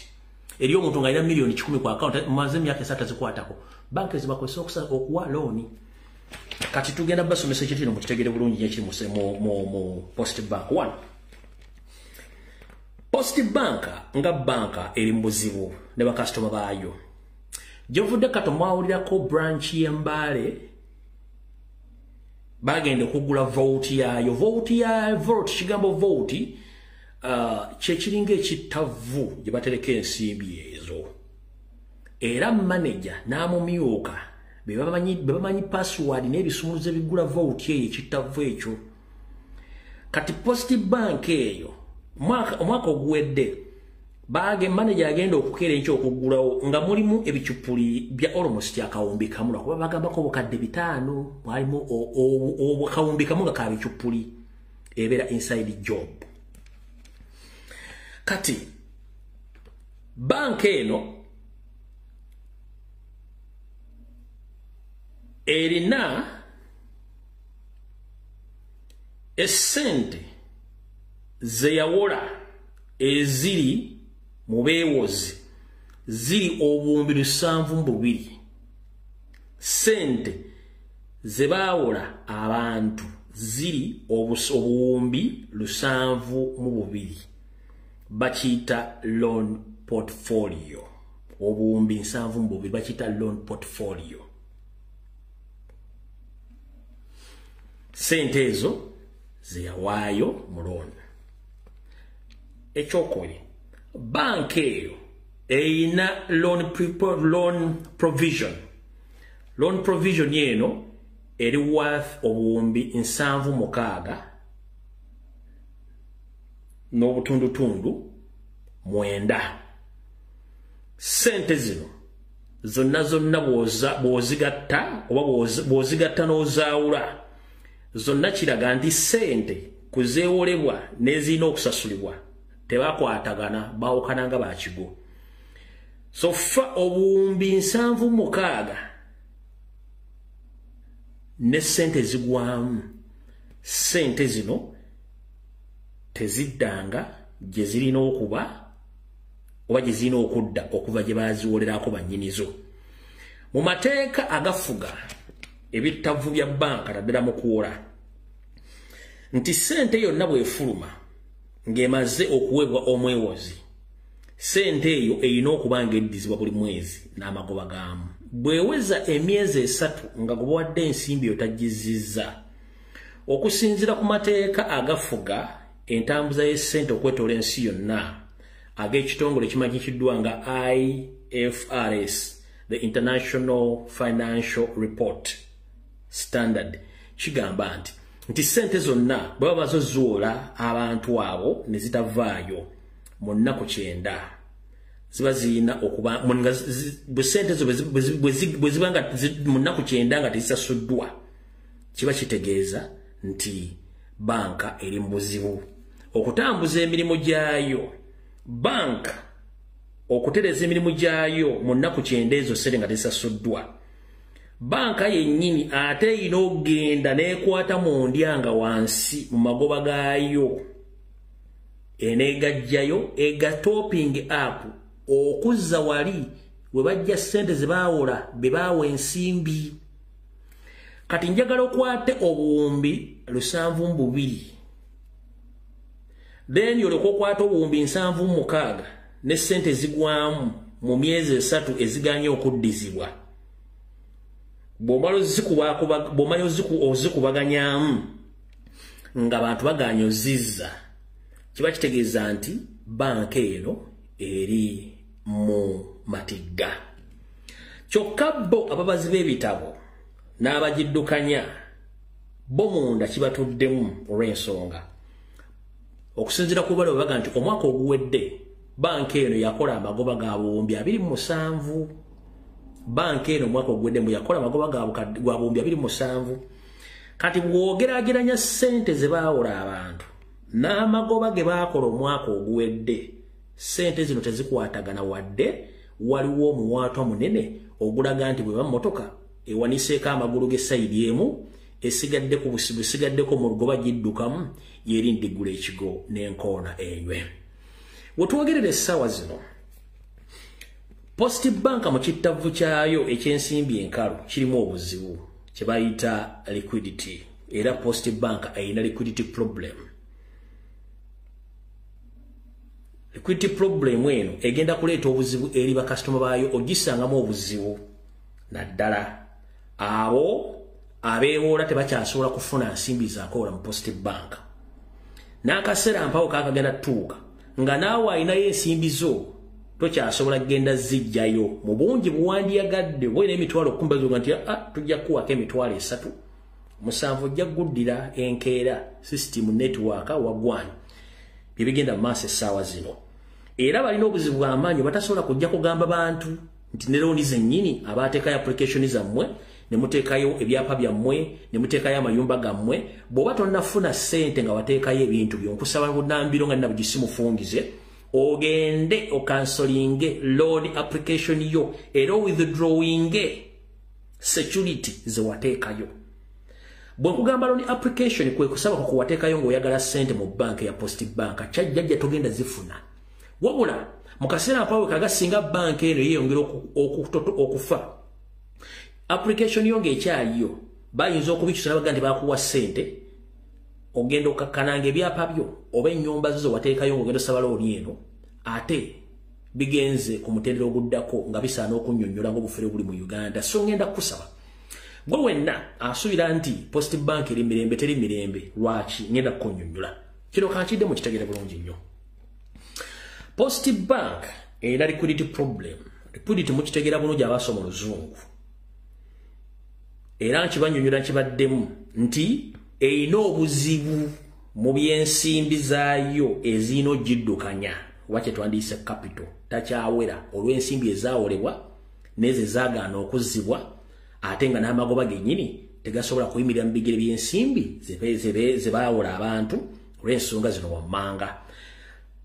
Kati nga sinagenda ku nsonga zino njala kutegeeza gwe wenna eyateekayo application yo ng'osaba okufuna loan nga wateekayo security yo nkusaba ogenda osazeemu loan yo nga banagikuwa ogisazeemu olw'ensonga tojja kufuna ssente zino bw'otagisazaamu ng'olinzi olw'emputtuuza mmwe banka neefuna obuzibu gye bakujjawo katono kitegeeza nti bayinza okukuteekako awo bennyini bafuna ssente nga tozifunangako amakaago oba byapa byo ne bigenda mu bantu abo. Uganda mugimanyi eri matankane ng'empale za Museveni n'okumekkiriza ng'ofiiriddwa buli kimu tuza mukitegedde bulungi nnyo.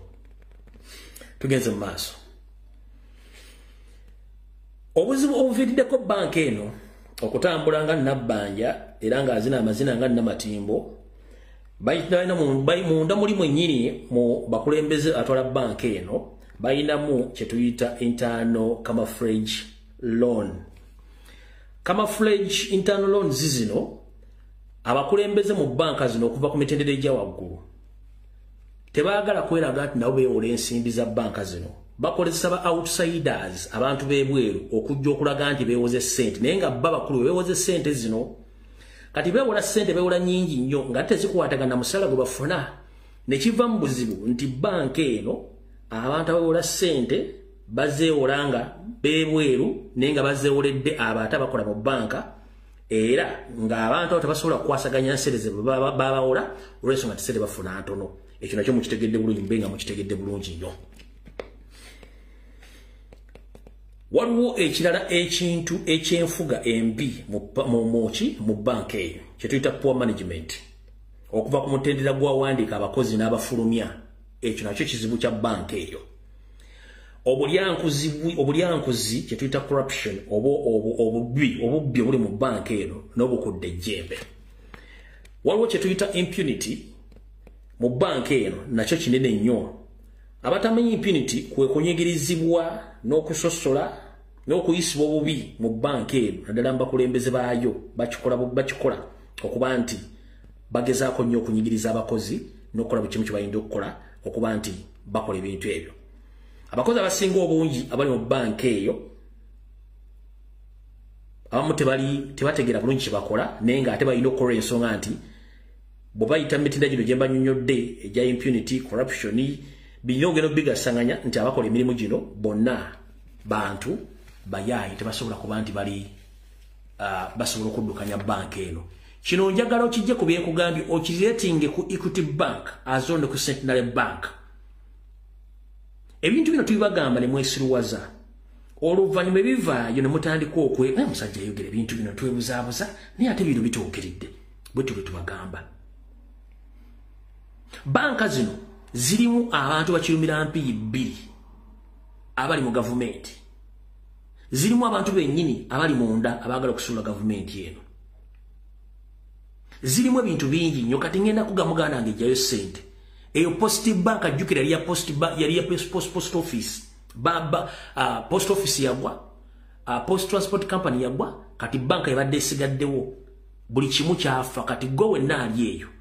Ojja kukoza kamanyi ng'akoze na webbwa nga ssente zo zigenze. Mutegedde bulungi nnyo. Kambongereko n'ebirala manye byange mbyogera kate ng'omusezi agula essiyani era kambongere information ekwatagana ku banka eyo. Naye ngenda gibasomera mu luzungu mugitegeere.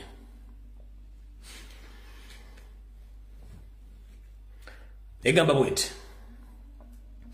Dear Comrade Fred, allow me engage you on the unpleasant situation at Post Bank Uganda as whole. The situation is not all and the public needs to know. Nti mukwano gwange Lumbuye Fred Kajubi nzikiriza okutegeeze ku nsonga ezitawomya ddigobe ezigenda maaso mu kittavu ekiyitibwa Post Bank ng'embeera si nnungi nga baagala ensi etegeere. Currently, Post Bank is struggling with the liquidity problem, money to lend, cash to run its day, and commitments. Nti embera yakafanda lingedyere obukadde era nga waliwo okutagala mu nsonga z'ensimbi mu kuwola saako ne ssente eziddukanya ekitave ekyo mu mbeera y'okukola emirimu egya bulijjo.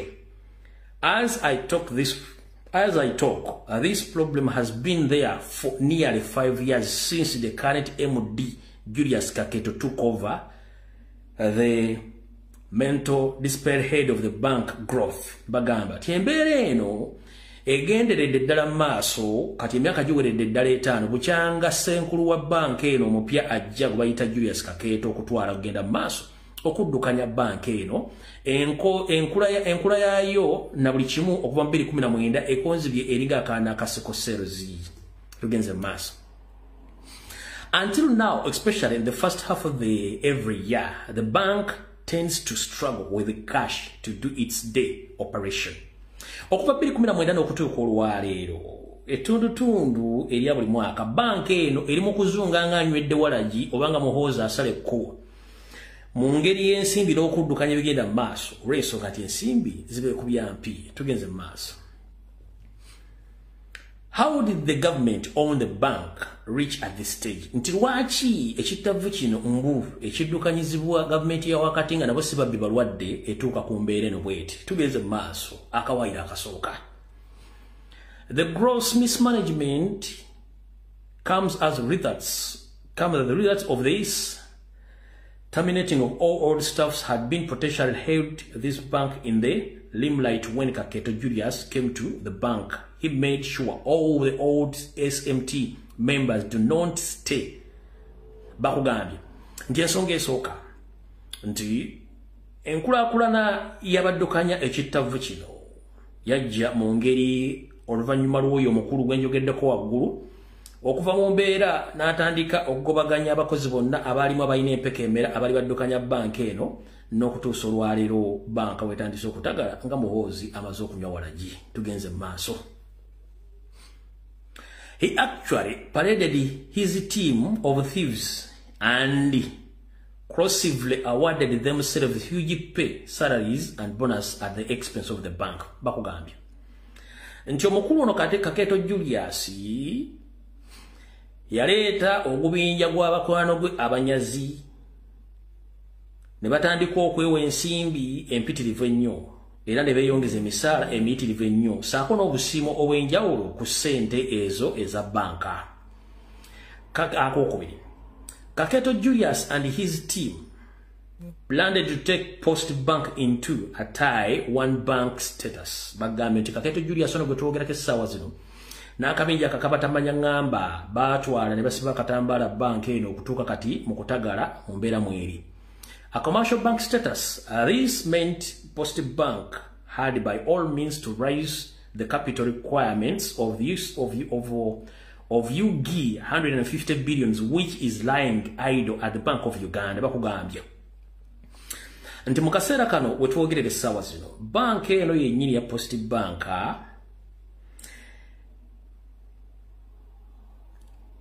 erina ekizibu ekyensimbi ezitandikibwako ezeetaagisa Bank of Uganda eziwera obuwumbi 150 nga zino zeebase mu kittavu ky'eggwanga ekikulu gye ziri teri azikoonako tebanyiga ezijja ze balya. To him he thought, he being a government bank, the government will find it, but this was not a case. Find the Post Bank is not a government period. Bagambye nti bano balina ebirowooza tulwokuba nti banka ya government bo tebakirowooza akonti olwokuba nti banka ya government nti bajja kuzuula obuvuyo bwabwe era y'ensonga lwaki ebintu bino bigenda mu maaso mu Bank of Uganda naye ng'ate bo bandibadde balowooza nti banka y'eggwanga yandibadde etambula bulungi.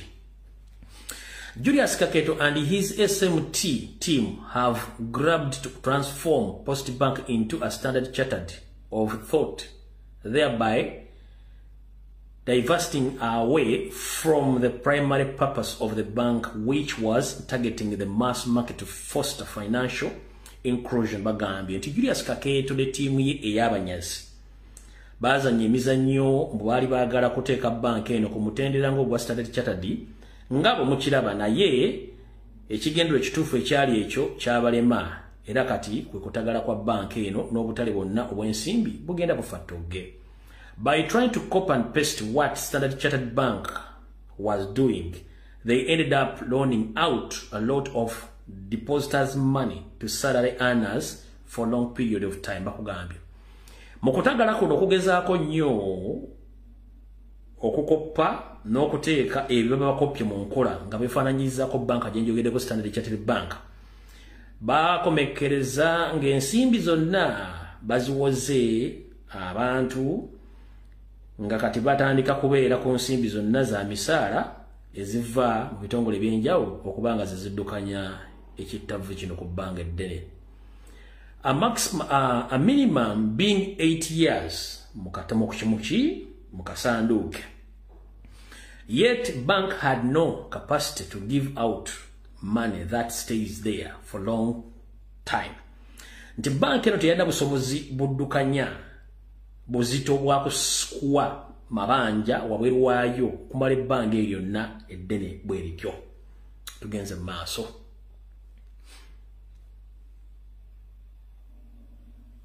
So within the period of only 3 years, the salary loans stroke workplace banking loans had hit the bank over UG 350 billions are held in salary loans out of the 72 billion portfolio as now. Bakugambye tikati nga bwe kiyimiridde okumala ebbanga lya myaka 3 bayimiriddewo ku nsimbi za misaala n'ensimbi ezo ezeewolebwa ze baawola zifuukidde banka ekizibu nti baawola ssente nnyingi nnyo okusinga ku ezo ze baalina okuba nti bawola ate nga beesimbye nnyo mu kuba nti bo emisaala oba ejja ensimbi n'azibafuna okuva mu bitundu ebira zandibadde ziyimirizawo banka eno ekintu kiba kibafuukidde ekizibu. Kakeeto Julius has invested billions in Wendy Wallet, which has low market take-up, and it has affected the bank's balance sheet negatively. Kakeeto Julius n'akabinja ke baateeka ensimbi nnyingi nnyo mu nkola gye bayita Wendy Wallet.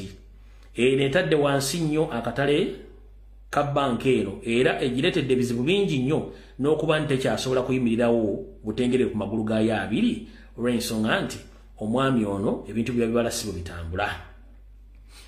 It was Wendy which Kakeeto sold to the government for payments of PDM funds. Bakugambye nti mwami Kakeeto ono kennyini yatunza gavumenti ekirowoozo ekyokuleeta ensimbi zaabwe zino eza PDM okuziteeka mu gavumenti okuziteeka mu kitavu kino. The government and the Post Bank convinced to deny public easy tracking PDM funds. Bakugambye nti oluvannyuma lw'omwami ono okuleeta enkola eno nga beeyambisa ensimbi ziri eza PDM nti yo ne gavumenti saako ne banka eyo bamma bannansi n'eggwanga okutegeera bulungi nnyo engeri y'entambuza z'ensimbi zino ezitambuza Museveni Serebu ennaku zino empewo gye yamuyitiramu gyale gye bamujjanjaba gye yayikira Windows okuba nti nzibu zaakusanga mu ngeri y'okubba. Beauty is Wendy is failing, thus affecting Post Bank stability. Enkola eyo gye yaguza gavumenti egifuukidde kagumba weegoge era ekireetedde banka eno okutandika okutagala nga balugu alinywa omutuba. Fred, don't forget the recent fake notes discovered in Mbale branch totaling to 800 millions. Thought the public was told only 500 million shillings. Bagambye nti mukululumbu ye Fred. Teweerabira gye buvudde katono ebicupuli ebyasangibwa mu tabi erimu ery'Embale erizitowa obukadde 8 ng'ate yo bwe baali boogera okutegeeza abantu baagitegeeza eggwanga nti baasanga obukadde 5 eby'essente ebinfu. This circuit, or this circus, it was one of the many flawed examples that we don't spell out to the public. Instead, Kakeeto Julius washed his hands off junior staffs like tellers.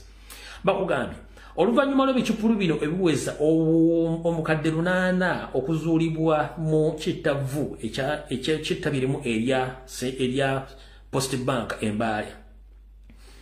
Akabinja k'abafere bano akakulembera Julius munnange kye kakola ekintu kimu nti kenaazaako enziro n'obukokkoliko ne kabukwasa abakozi abato abali ku madala ga wansi naddala bambi abakyala n'abaami ababeera mu kufuna ensimbi n'ozziwa banyiniza abazinonye betuyita batteera abambala amasuuti abo ne basiba obutaayi ne kibaleka nga bayuyanga ente basigala nga bayuyanga ente enywa amazzi. Tugenze mu maaso. Leaving these like the head of compliance, Chief Risk Officer Martin Anyoka, because the nut comes from the Wikipedia where the speaker comes from. The bank has been hit by many floods in the credit lending division. Many of them are originated by Kaketo's boys. Bakugabi babate. Enkola naye ofere yaleka ekittavu kino kirina ebizibu era nga kigyeta kuza lujjo. Kino kyaviirako l'omu gwe bayita Chief Clerk omukulu gwe bayita Martin Anyoka nti olw'okuba nti naye ava eri ewa Mama Sadoni ebukedeya ewa Speaker Mongi nti be bantu abamu abakulembedde obinja obw'okufulumya n'okubba ensimbi mu banka eyo ne kireetera obuzibu n'abantu abamu era nga bino byonna bikulembeddwamu abavubuka bakulemberwa Mwami Kakeeto oyo. My appeal to you, Comrade Fred, is to advise client that Post Bank has no money to lend now unless the Minister of Finance capitalizes this bank. Mukulu Fred Rombuye njala kutegeeza nti tegeeza abantu bonna aba Post Bank nti bank eno utogere talina wadde ensimbi zesobola kubawa okusinira ku mbeera eriwo olw'ensonga tebakyalina nsimbi zibeezaawo bank eyo. N'agenda mu maaso n'agamba kale n'olwekyo ffe mu Post Bank bwe tutyo bwe tuli muganda wange tetulina ssente za kuwola era ne tageti baazisaze. Imagine PMG kindly cancelled everything. Tugenze mu maaso ndowooza ebyo bye mbawaddeko olw'obudde oza mutegedde bulungi nnyo. Oba nakano kabongere. Alright, nakano kankabongere nako tugende mu maaso nakyo kiggwe naye nga kawanvu nnyo budde bugenze. Budde bugenze na information nyingi. No, kati ako kankabalekera awo nja kaddamu olunaku olulala akutaano kankomeko kwawo kuba tulina ebintu bingi nnyo ebyokwogerako. Eyo nja gidda mu Post Bank kansoke ngendeke ate eno mu information endala. Post Bank tujja giddamu awo. Alright. Kati okusokera ddala njera okwebaza nnyo bakomredi bannaffe mwenna abali mu mambuka ga Uganda abatandise okutambuza enjiri n'okuzuukusa bannayuganda abali mu mambuka ga Uganda bategeera bigenda mu maaso. And I would like to take this opportunity to thank my comrade Strike Machine. Thank you very much. I know the situation you are facing or you are passing through due to the intimidation and how they are tracking you and how you have been exposing Salim Saleh and the state on all atrocities which have been taking place in northern Uganda. So I pray to God to protect you. But for us, we shall continue from where you stopped. But for God and Mark Carter, for us, we shall keep on exposing the regime. Mwabi wa mutracking wa mutisa tisa. Urebi mtibigina maso mambo kaka Uganda. Kati, as well, njero koba zanyo bakomredi banafe bakagwa basoga mbalamusiza nnyo mwenna nti mwe bali kusitula ddoboozi okwogera ku nsonga z'obwakyabazinga bwa busoga. Mwe bali nnyo mwe balire ddala. Era ndi musanyufu nnyo nti ensonga zino muzikwatidde mu lulimi lwa mu Olusoga. Kye nali njagala nti buli kitundu ky'eggwanga kive kitandika okwogera ensonga ezo mu lulimi lwakyo abantu bakitegeere.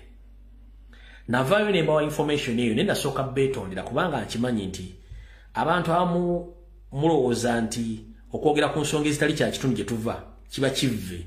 Nenga ate ensi bagiyita Uganda, we are united. Yensonga ki navaayo okwogera ku nsonga ezo. Ate nasooka beetondera nga ngenda okufuna info muyinza obutagitegeera. Nasooka muyinza obutategeera nsonga eno naye bwe munagitegeera mujja kusanyuka. Ekirungi nti abanvu masina buzibu namwe kubanga ffe tulumanyidde banga ddene nnyo bijja ne bivaawo ne bigenda so sina buzibu nende musanyufu nnyo olw'ensonga gye mukutemu ensonga zino mwongere mu maaso kubanga ebigenda mu maaso mu Busoga bibi nnyo ebyo mutannamanya bingi nnyo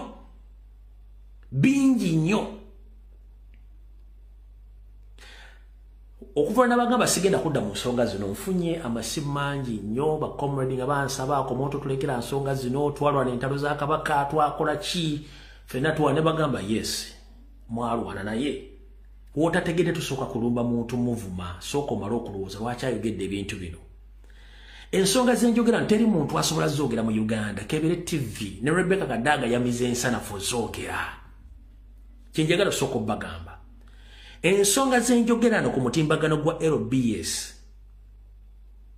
ne mu Uganda tebasobola zoogera ne Rebecca litwala Kadago zoogera yamize pini bayamize ensanafu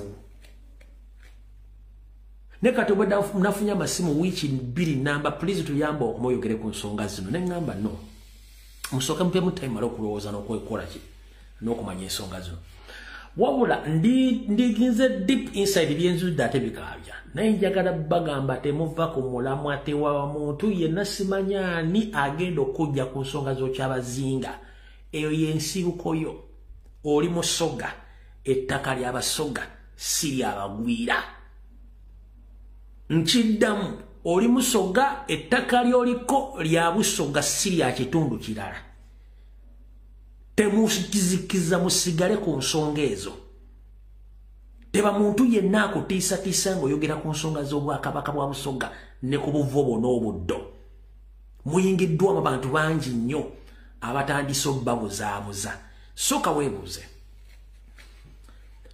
mu nsi engunjufu era ensi emanya amateeka n'ebiragiro wakyo tuyita public relations nti omuntu bw'akubuuza ekibuuzo omuwa ansa nga bw'erina okubeera with the evidence oba visual evidence naye omuntu bw'akubuuza gwe n'omubuzaabuza kitegeeza tomuwadde kituufu 1 abakulembeze mwenna ku mitendera gyonna oba wannono oba gawa gavumenti muyiga okuwa be mukulembera ekitiibwa n'okubaddamu kye baagala okumanya ekikubeeza mu ofiisi eyo kwe kuddamu kubanga abakubuuza be bannannyini w'ofiisi eyo siiyo naye arrogantly omuntu akubuuza ekibuuzo n'omugamba toyina right kubuuza no teri muntu atalina right kubuuza olaba abantu babuuza Katonda abawo omukka abawo bulamu buuza nti Katonda okoze kino lwaleero ate gwe ali mu ofiisi eyo lwaki tokkiriza kubuuza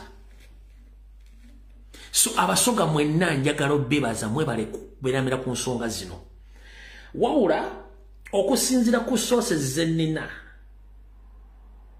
nandibadde information eno ngitolwalo ne time engenzeeko njagadde bbawa buwi maanyi mugende mu maaso tebaakuteesa njagala okujjukiza mu ddeeyo mukole profile ku bantu abo mukole profile ku Mike Mukula okusinzira ku sources zange ze sina confirminga aliko question mark jandibanga ne wakabano Mike Mukula ali in fact asoka mbanyumire kigambo kino mukitegere bulungi nnyo ekitawanya Busoga ye Muhoozi Museveni Salimu Sale Anita Amongi azwero Mike Mukula nkiddamu ekitawanya Busoga Museveni Muhoozi Salimu Sale Anita Amongi ne Mike Mukula mwali sibya ufuzi wabula bya kutekinga over Busoga indirectly Anita Amongi yazaalibwa era yakulira mu Busoga ebukedi yagenzeyo bukulu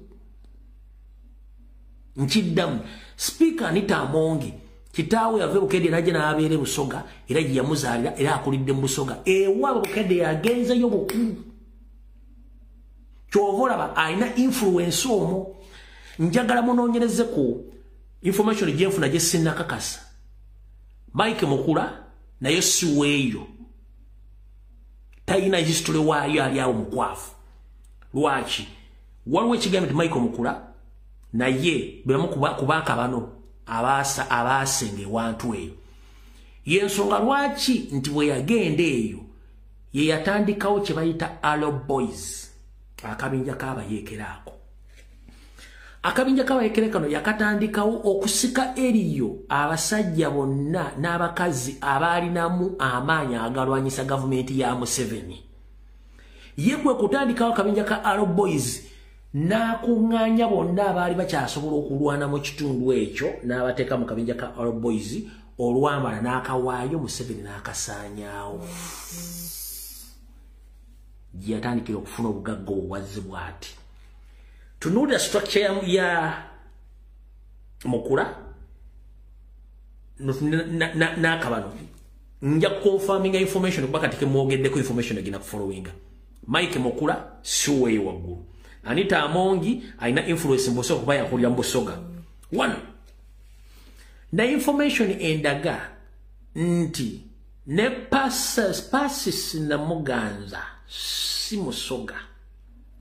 Pasis na Muganza ancestry ye ya Kabano. So those are the people abali mu Busoga abakamufraying ati Basoga. Katikiro amwe muvawala na ye si Musoga ya kama flaging. Mwade mwe babaletera simanyi Osumani. Oba va Mumbai, oba va Chennai, oba va Karnataka. Kati na yali Musoga. So there are so many people abakama fraging anti bantu bayo si bayo. These are the Rwandese who come afraid, who were planted there. Way back. Museveni takola kintu kino nga takimanyi baplantinga abantu baabwe ne babeera yeeyo ne bayiga ennimi obulombolombo n'ennono ne bajja ne batandika okamafulegi ng'okuyingira mu kintu ekyo.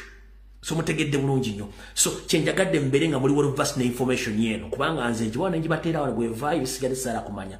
So gw'omusoga kikkakatako okulwanirira obuvobo n'obuddo bagenda kukusaanyawo abanyarwanda bangi abali e Busoga. Nandyagadde okubateera one of the voice note na ye tayimutemala ndowooza kamba weko priyambe yoka mbagambe ekyakula investigation nabanze ku Lwokutaano nyinza okubaddira naye nga mumanye akabano kangi nnyo kayingira Busoga. There are many interests to take over Busoga land and the iriginansi Basoga so that they can suffer bagobe ku mataka. Remember, it is his own record. Busoga einetaka eri unregistered. Nga teriri unregistered nga batu batuddeko butuuzi tebana na documents. Kati bano bagenda ba following nga batwala. Era ze mission zaabwe. Mugenda funa information. Batu benjogeddeko mugenda funa information. Bantu banja befudda Basoga, befudda Baganda, befudda Banyonga sibanyu bonnanga kabano. Ekyo mukitegedde bulungi nnyo. Kati muzina lekikesa esigaddeyo kamba we reference biri tuve wano. Reference esooka 2 years back najja nkola series ku bulamu bwa BMK engeri gye bamukwasaganyamu n'okutwala ebintu bye kyekyavuddeyo ono muwala wuna akonfaminga. And it's crazy, like maybe 2 years ago after my dad had died, there was one blogger, Lumbuye, who said that Chirimura is going to come and take my dad's things. We thought it was a joke. Muganda wange mukwano gwange kirumira Bagale. Oyinza okuba ekintu kino kimanyi naye muntu esiganya n'ebintu bakoze. Bagale kirumira gw'omuntu gwe bagenda okukozesa okutwala oba okugula ebintu bya Ibrahim Kibirige Muwanga. Be careful the people you call your friends because they might be waiting for you to die and take your belongings. My father, the late Haji BMK, worked so hard to build his legacy, to make his name, to make connections. And now one of the connections he made, his so-called brother from Kwagalana, the chairman of Kwagalana, not his blood brother, is now working day and night to take what belonged to him. Yet in public he used to say, oh my gosh, this is my brother. And of course not like that, but that's what he used to say. Please, everyone that used to go for events knows that this used to happen when they were together. But then again, I think my dad knew his friend because when he passed away in his will, he mentioned that we need to take out all our shares from Kwagalana, which we haven't gotten yet. I'm yet to talk about that. Nava nemba information ekwatagana ku Professor Badiro Katerega. Ulida. Reference Nokutusolera Professor Badru Katerega nanyini Kampala University akyalo Jengeri Nalongowe Julius Baya Irankonda jeri amezezzamu omusomako okuwedde era ng'ebyamutuukako abinyumyanga lutabaalo. Professor Katerega emboozi y'ennaku anyumiriza ku dduwa ey'okwebaza gyategese nga yeebaza Allah okumususa olubaliro yafuna ku mutwe lwalumiriza nti Nalongowe yalumutuusaako mu mwezi ogwa Novemba omwaka oguwedde era ng'aludde ng'apootya n'ebisago. Bamukuba ate bw'okuba omutoka Profesa oba okoze bubi nnyo kubanga ffe twasoma kuba magezi ne bakutunga oluvannyuma mu Seputemba obwongo bwali bukyamyemu so oluusi bwe nkutunuulira obubi oba ne nkuvuma nga sandikuvumye musonyiwangako waliwo ekikyamu ekyatuukako ekibi nga kituusibwako ate abantu bange ab'omunju. Profesa era akukulumidde Nalongo nti akunvubidde okumutwala ku yunivasite gy'alafubanira okutandikawo emyaka 25 egiyise nga mulumiriza okwegatta ne bayise bannakigwanyizi ne bamugoba mu maka gamutiri bonna agasangibwa Buziga nga mu kiseera kino yawaŋŋanguka. Eno yunivasite yeze nagitandika era nze girimu alhamdulillah yakutibwamu obudde butuuse naye waliwo abaagala okugamba te tuviire mangu sebali okwota basomera wano ate kati bagamba engu yaabwe waliwo abetuusa ku nyamezire bababaagiro. Profesa Katerega azisezza abadde ku dduwa bw'akigumiza nti ye musajja mutabaazi ng'alina abaana 25 nga ku bana abakulu be bakola olulumba Ssensigu okumujja mu buwambe gye yalabira ennaku eyuza lumonde. Tuli bangi oli musajja mutabaazi bulungi naye kati wano wetuli sooka otusonyiweko tubeerewo fekka nga ne banyaffe tetubakkiriza kujja wano obutusolonoona ondeyo tabaale. Addukiza abaagala okutwala yunivasite nti batte ku bigere kubanga yeesiwa bulijjo ng'asinya abasiraamu bonna bamubeereddewo. N'olwekyo sente zammwe ziri mu mikono mituufu. Ayanjulidde abasiraamu abaana be bonna wakati mu kubeebaza.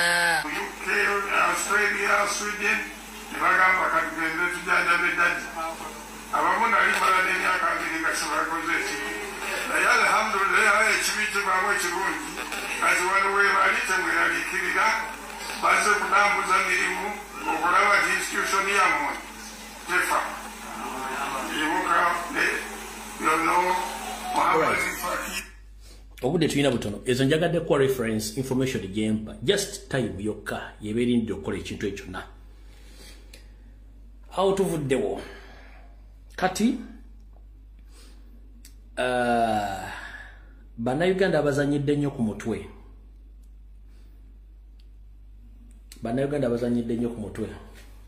mu dakiika 7 tebaayo muntu yenna akusiriwaza ku nsonga ezikwatagana ku masanyalaze ga Uganda. Amasanyalaze ga Uganda emizannyo gyonna giri between Museveni, Muhoozi, Salimu Sale, Janet ne Nankabirwa. Let no one fool you or lie to you about all the dirty deals about umeme, sijui ibi, sijui what. This business of electricity in Uganda belongs to Museveni's family. They are the one disturbing Ugandans and stealing billions of money from Ugandans. Katika nkusomere ka message kano kategere. The government of Uganda did not sell UCB to Umeme. Nti government y'omumpembe Museveni teyatunda UEB ku Umeme. Ekigambo UEB kyekyali ekituufu ekyaffe ekyabanda Uganda Electricity Board. Bakugambye nti government y'omumpembe Museveni teyatunda UEB eri Umeme nedda kafu. UEB was handed to Salimu Sale and was renamed Umeme. Uganda Electricity Board bagikwasa Jeno Salimu Sale yeke nyini ng'omuntu n'agikyusa n'agituuma Umeme. Owulira Uganda Act State Board ekitongole kyali kimu bakikwasa Salimu Sale ye kenyini n'akikyusa n'akituuma erinnya Umeme. Muhoozi Kanyerugaba was the first executive officer. Muhoozi Kanyerugaba ye yasookera ddala okubeera ssenkulu w'ekitongole ekyo ekya Umeme DDG, Daily Drinking General oba Genetically Modified General Secretary yasooka okubeera ssenkulu w'ekitongole kya Umeme. Tugenze mu maaso. Museveni was right behind all these. He used Salimu Sale as a scarecrow. Yoseri Nyandwe Tibahabulwa ye yali mabega w'emivuyo gino gyonna yeyambisa muto we General Salimu Sale ng'akakookolo akatiisa. Kinegewo nti Yoseri Tibahabulwa ye yali emabega w'emivuyo gino gyonna nga yeyambisa muto we General Salimu Sale akandanaho. In the reality, the Museveni family stole UEB from Ugandans. Amawulire amatuufu gali nti Yoseri Tibahabulwa Nyandwe yabba ekitongole ky'amasannyalaze ku bannayuganda n'akyeddiza ne family ye. Do you copy that? Tugenze mu maaso. When Ugandans learned all this, started making noise about it, Museveni family sold their state to the Commonwealth Development Corporation, a UK government-owned state corporation. Oluvannyuma bannayuganda okutandika okkuba enduulu okwetooloola ku mawulire ku mitimbagano egy'enjawulo, Yosoferi Nyandwe Tibahabulwa ne famire ye beebuzaabuzanga abafuka b'abantu gonna mazzi ne banoonyayo mufere munnaabwe ow'Ebungereza nga naye yerimbise mu nsi eziwangaalira mu lulyo olwafugibwako Bungereza ne bagiguza emigabo gyayo bo nga bo. Then the world learned of the deal. The UK immediately sold to Umeme current owners. Oluvannyuma lw'omwakuba enduulu ezanyiziza mu bajje ate ekitongole kiri eky'Ebungereza bwe kyategera tekyagala kuswala ne kigamba ebintu bino katubiddize Umeme era kati badde nannyiniyo kati kiri ekitongole ekyabungereza bwe kyategera bannayuganda bakubye nnyo enduulu ne kigamba muze ebintu byammwe ne babizza mu Umeme kati ate Umeme ate naye yasime yajjadikwa n'agiddiza UCDL iyo muntu y'omu yoyo be Salimu Sale kati amasannyalaze galinga ga gundi e Uganda amasannyalaze katosoosa gafuna ate gagabbe ndoza mukitegedde bulungi nnyo be bantu abo kati tebaayo muntu n'omu akulimba nti ekitongole kyonna ekiri mu Uganda ekyali ekya gavumenti akivunaanibwako mu ggwira byonna Salimu Sale Museveni Janet Wabwogo be bali mu bintu bino. Bano bannankabirwa bano basime banita amongi babayambako buyambi kubba ssente za wa musolo y'ensonga lwaki tebaagala kuva mboki obukulembeze kubanga eggwanga balibbye. Mukitegedde bulungi nnyo. Scarecrow ke kasemufu. Mukitegedde bulungi nnyo. Kati ebyo byonna babuzaabuza nenge ekituufu bakola ki? Ekituufu bakimanyi. Nga nfundikira mu ddakiika emu. Buno bakanjala bugendere bannakazadde bonna mu Uganda. Baganda bange njala tubeere bantu bakulu era tutegeere bulungi nnyo. Ensi gyetambulira wabi nnyo. Museveni n'ekitongole kye ekyabatujju kya Ssemwai nga bakolagana ne Minister of Health. Wattu nga tebategezezza kwadde okusomesa bannayuganda. Bagenda mu maaso okugema abaana baffe okwetoola eggwanga obagema musujja gwa nsiri. Ngero ogenda kufuna doozi 3 wakati wa wiki 4 basobole okuba nti bayimusa ku mbeera y'obutonde bw'omuntu okuba nti omusujja tegumuyisa bubi. Kanka basomere mu bazumuluzo. The government has today launched the National Malaria Vaccination Campaign in the Upper District. Nti olunaku lwaleero gavumenti y'abaffe eya National Robbers Movement etongozza okugema kw'okulwanyisa omusujja gw'ensiri. The vaccine will be administered by the babies aged 6 to 18 months with the total of 4 doses to ensure the optimal protection against the severe malaria. The first 3 doses will be given at the 6th to 7th and 8th month with just a 4-week gap between each dose. A booster dose will then be administered at 18 months. Bagenda kutta abaana ba Katonda ku nsi kuno. Siwiranga yonsi yonna erimu vaccine ya malaria.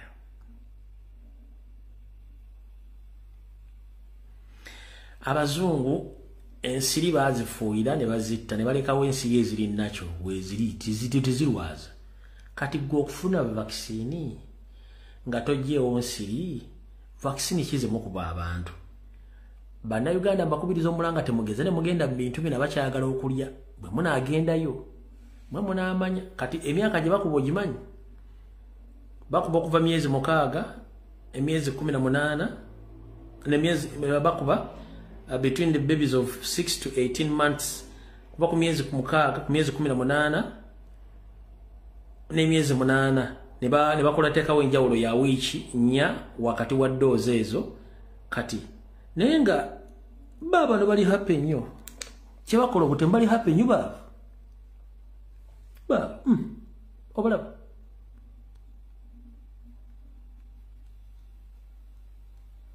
bali happy nnyo.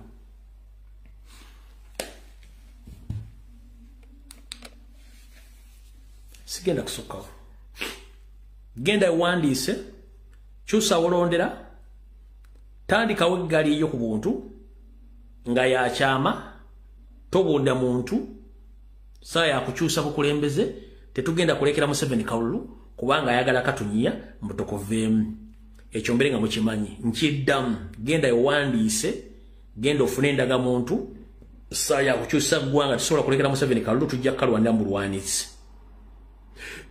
genda okulyetinga eggaali ebisiga tujja bifuna ku Lwokutaano ng'obudde butukuze eki ng'obudde butukutte kati mugende mwewandiise mukyuse mulondera mutegeeze bannayuganda omutemu yaani kyekiriwo nakyo ekyetaagisa ebisigadde byonna Mukama bakulembere buli muntu weebereremu ate weerowooleze mwenna njala bakubiriza omulamu butakungula yessaawa tulwande eggwanga lyaffe Mukama bakuume mweraba vidiyo ewedde I salute you mbaagala nnyo.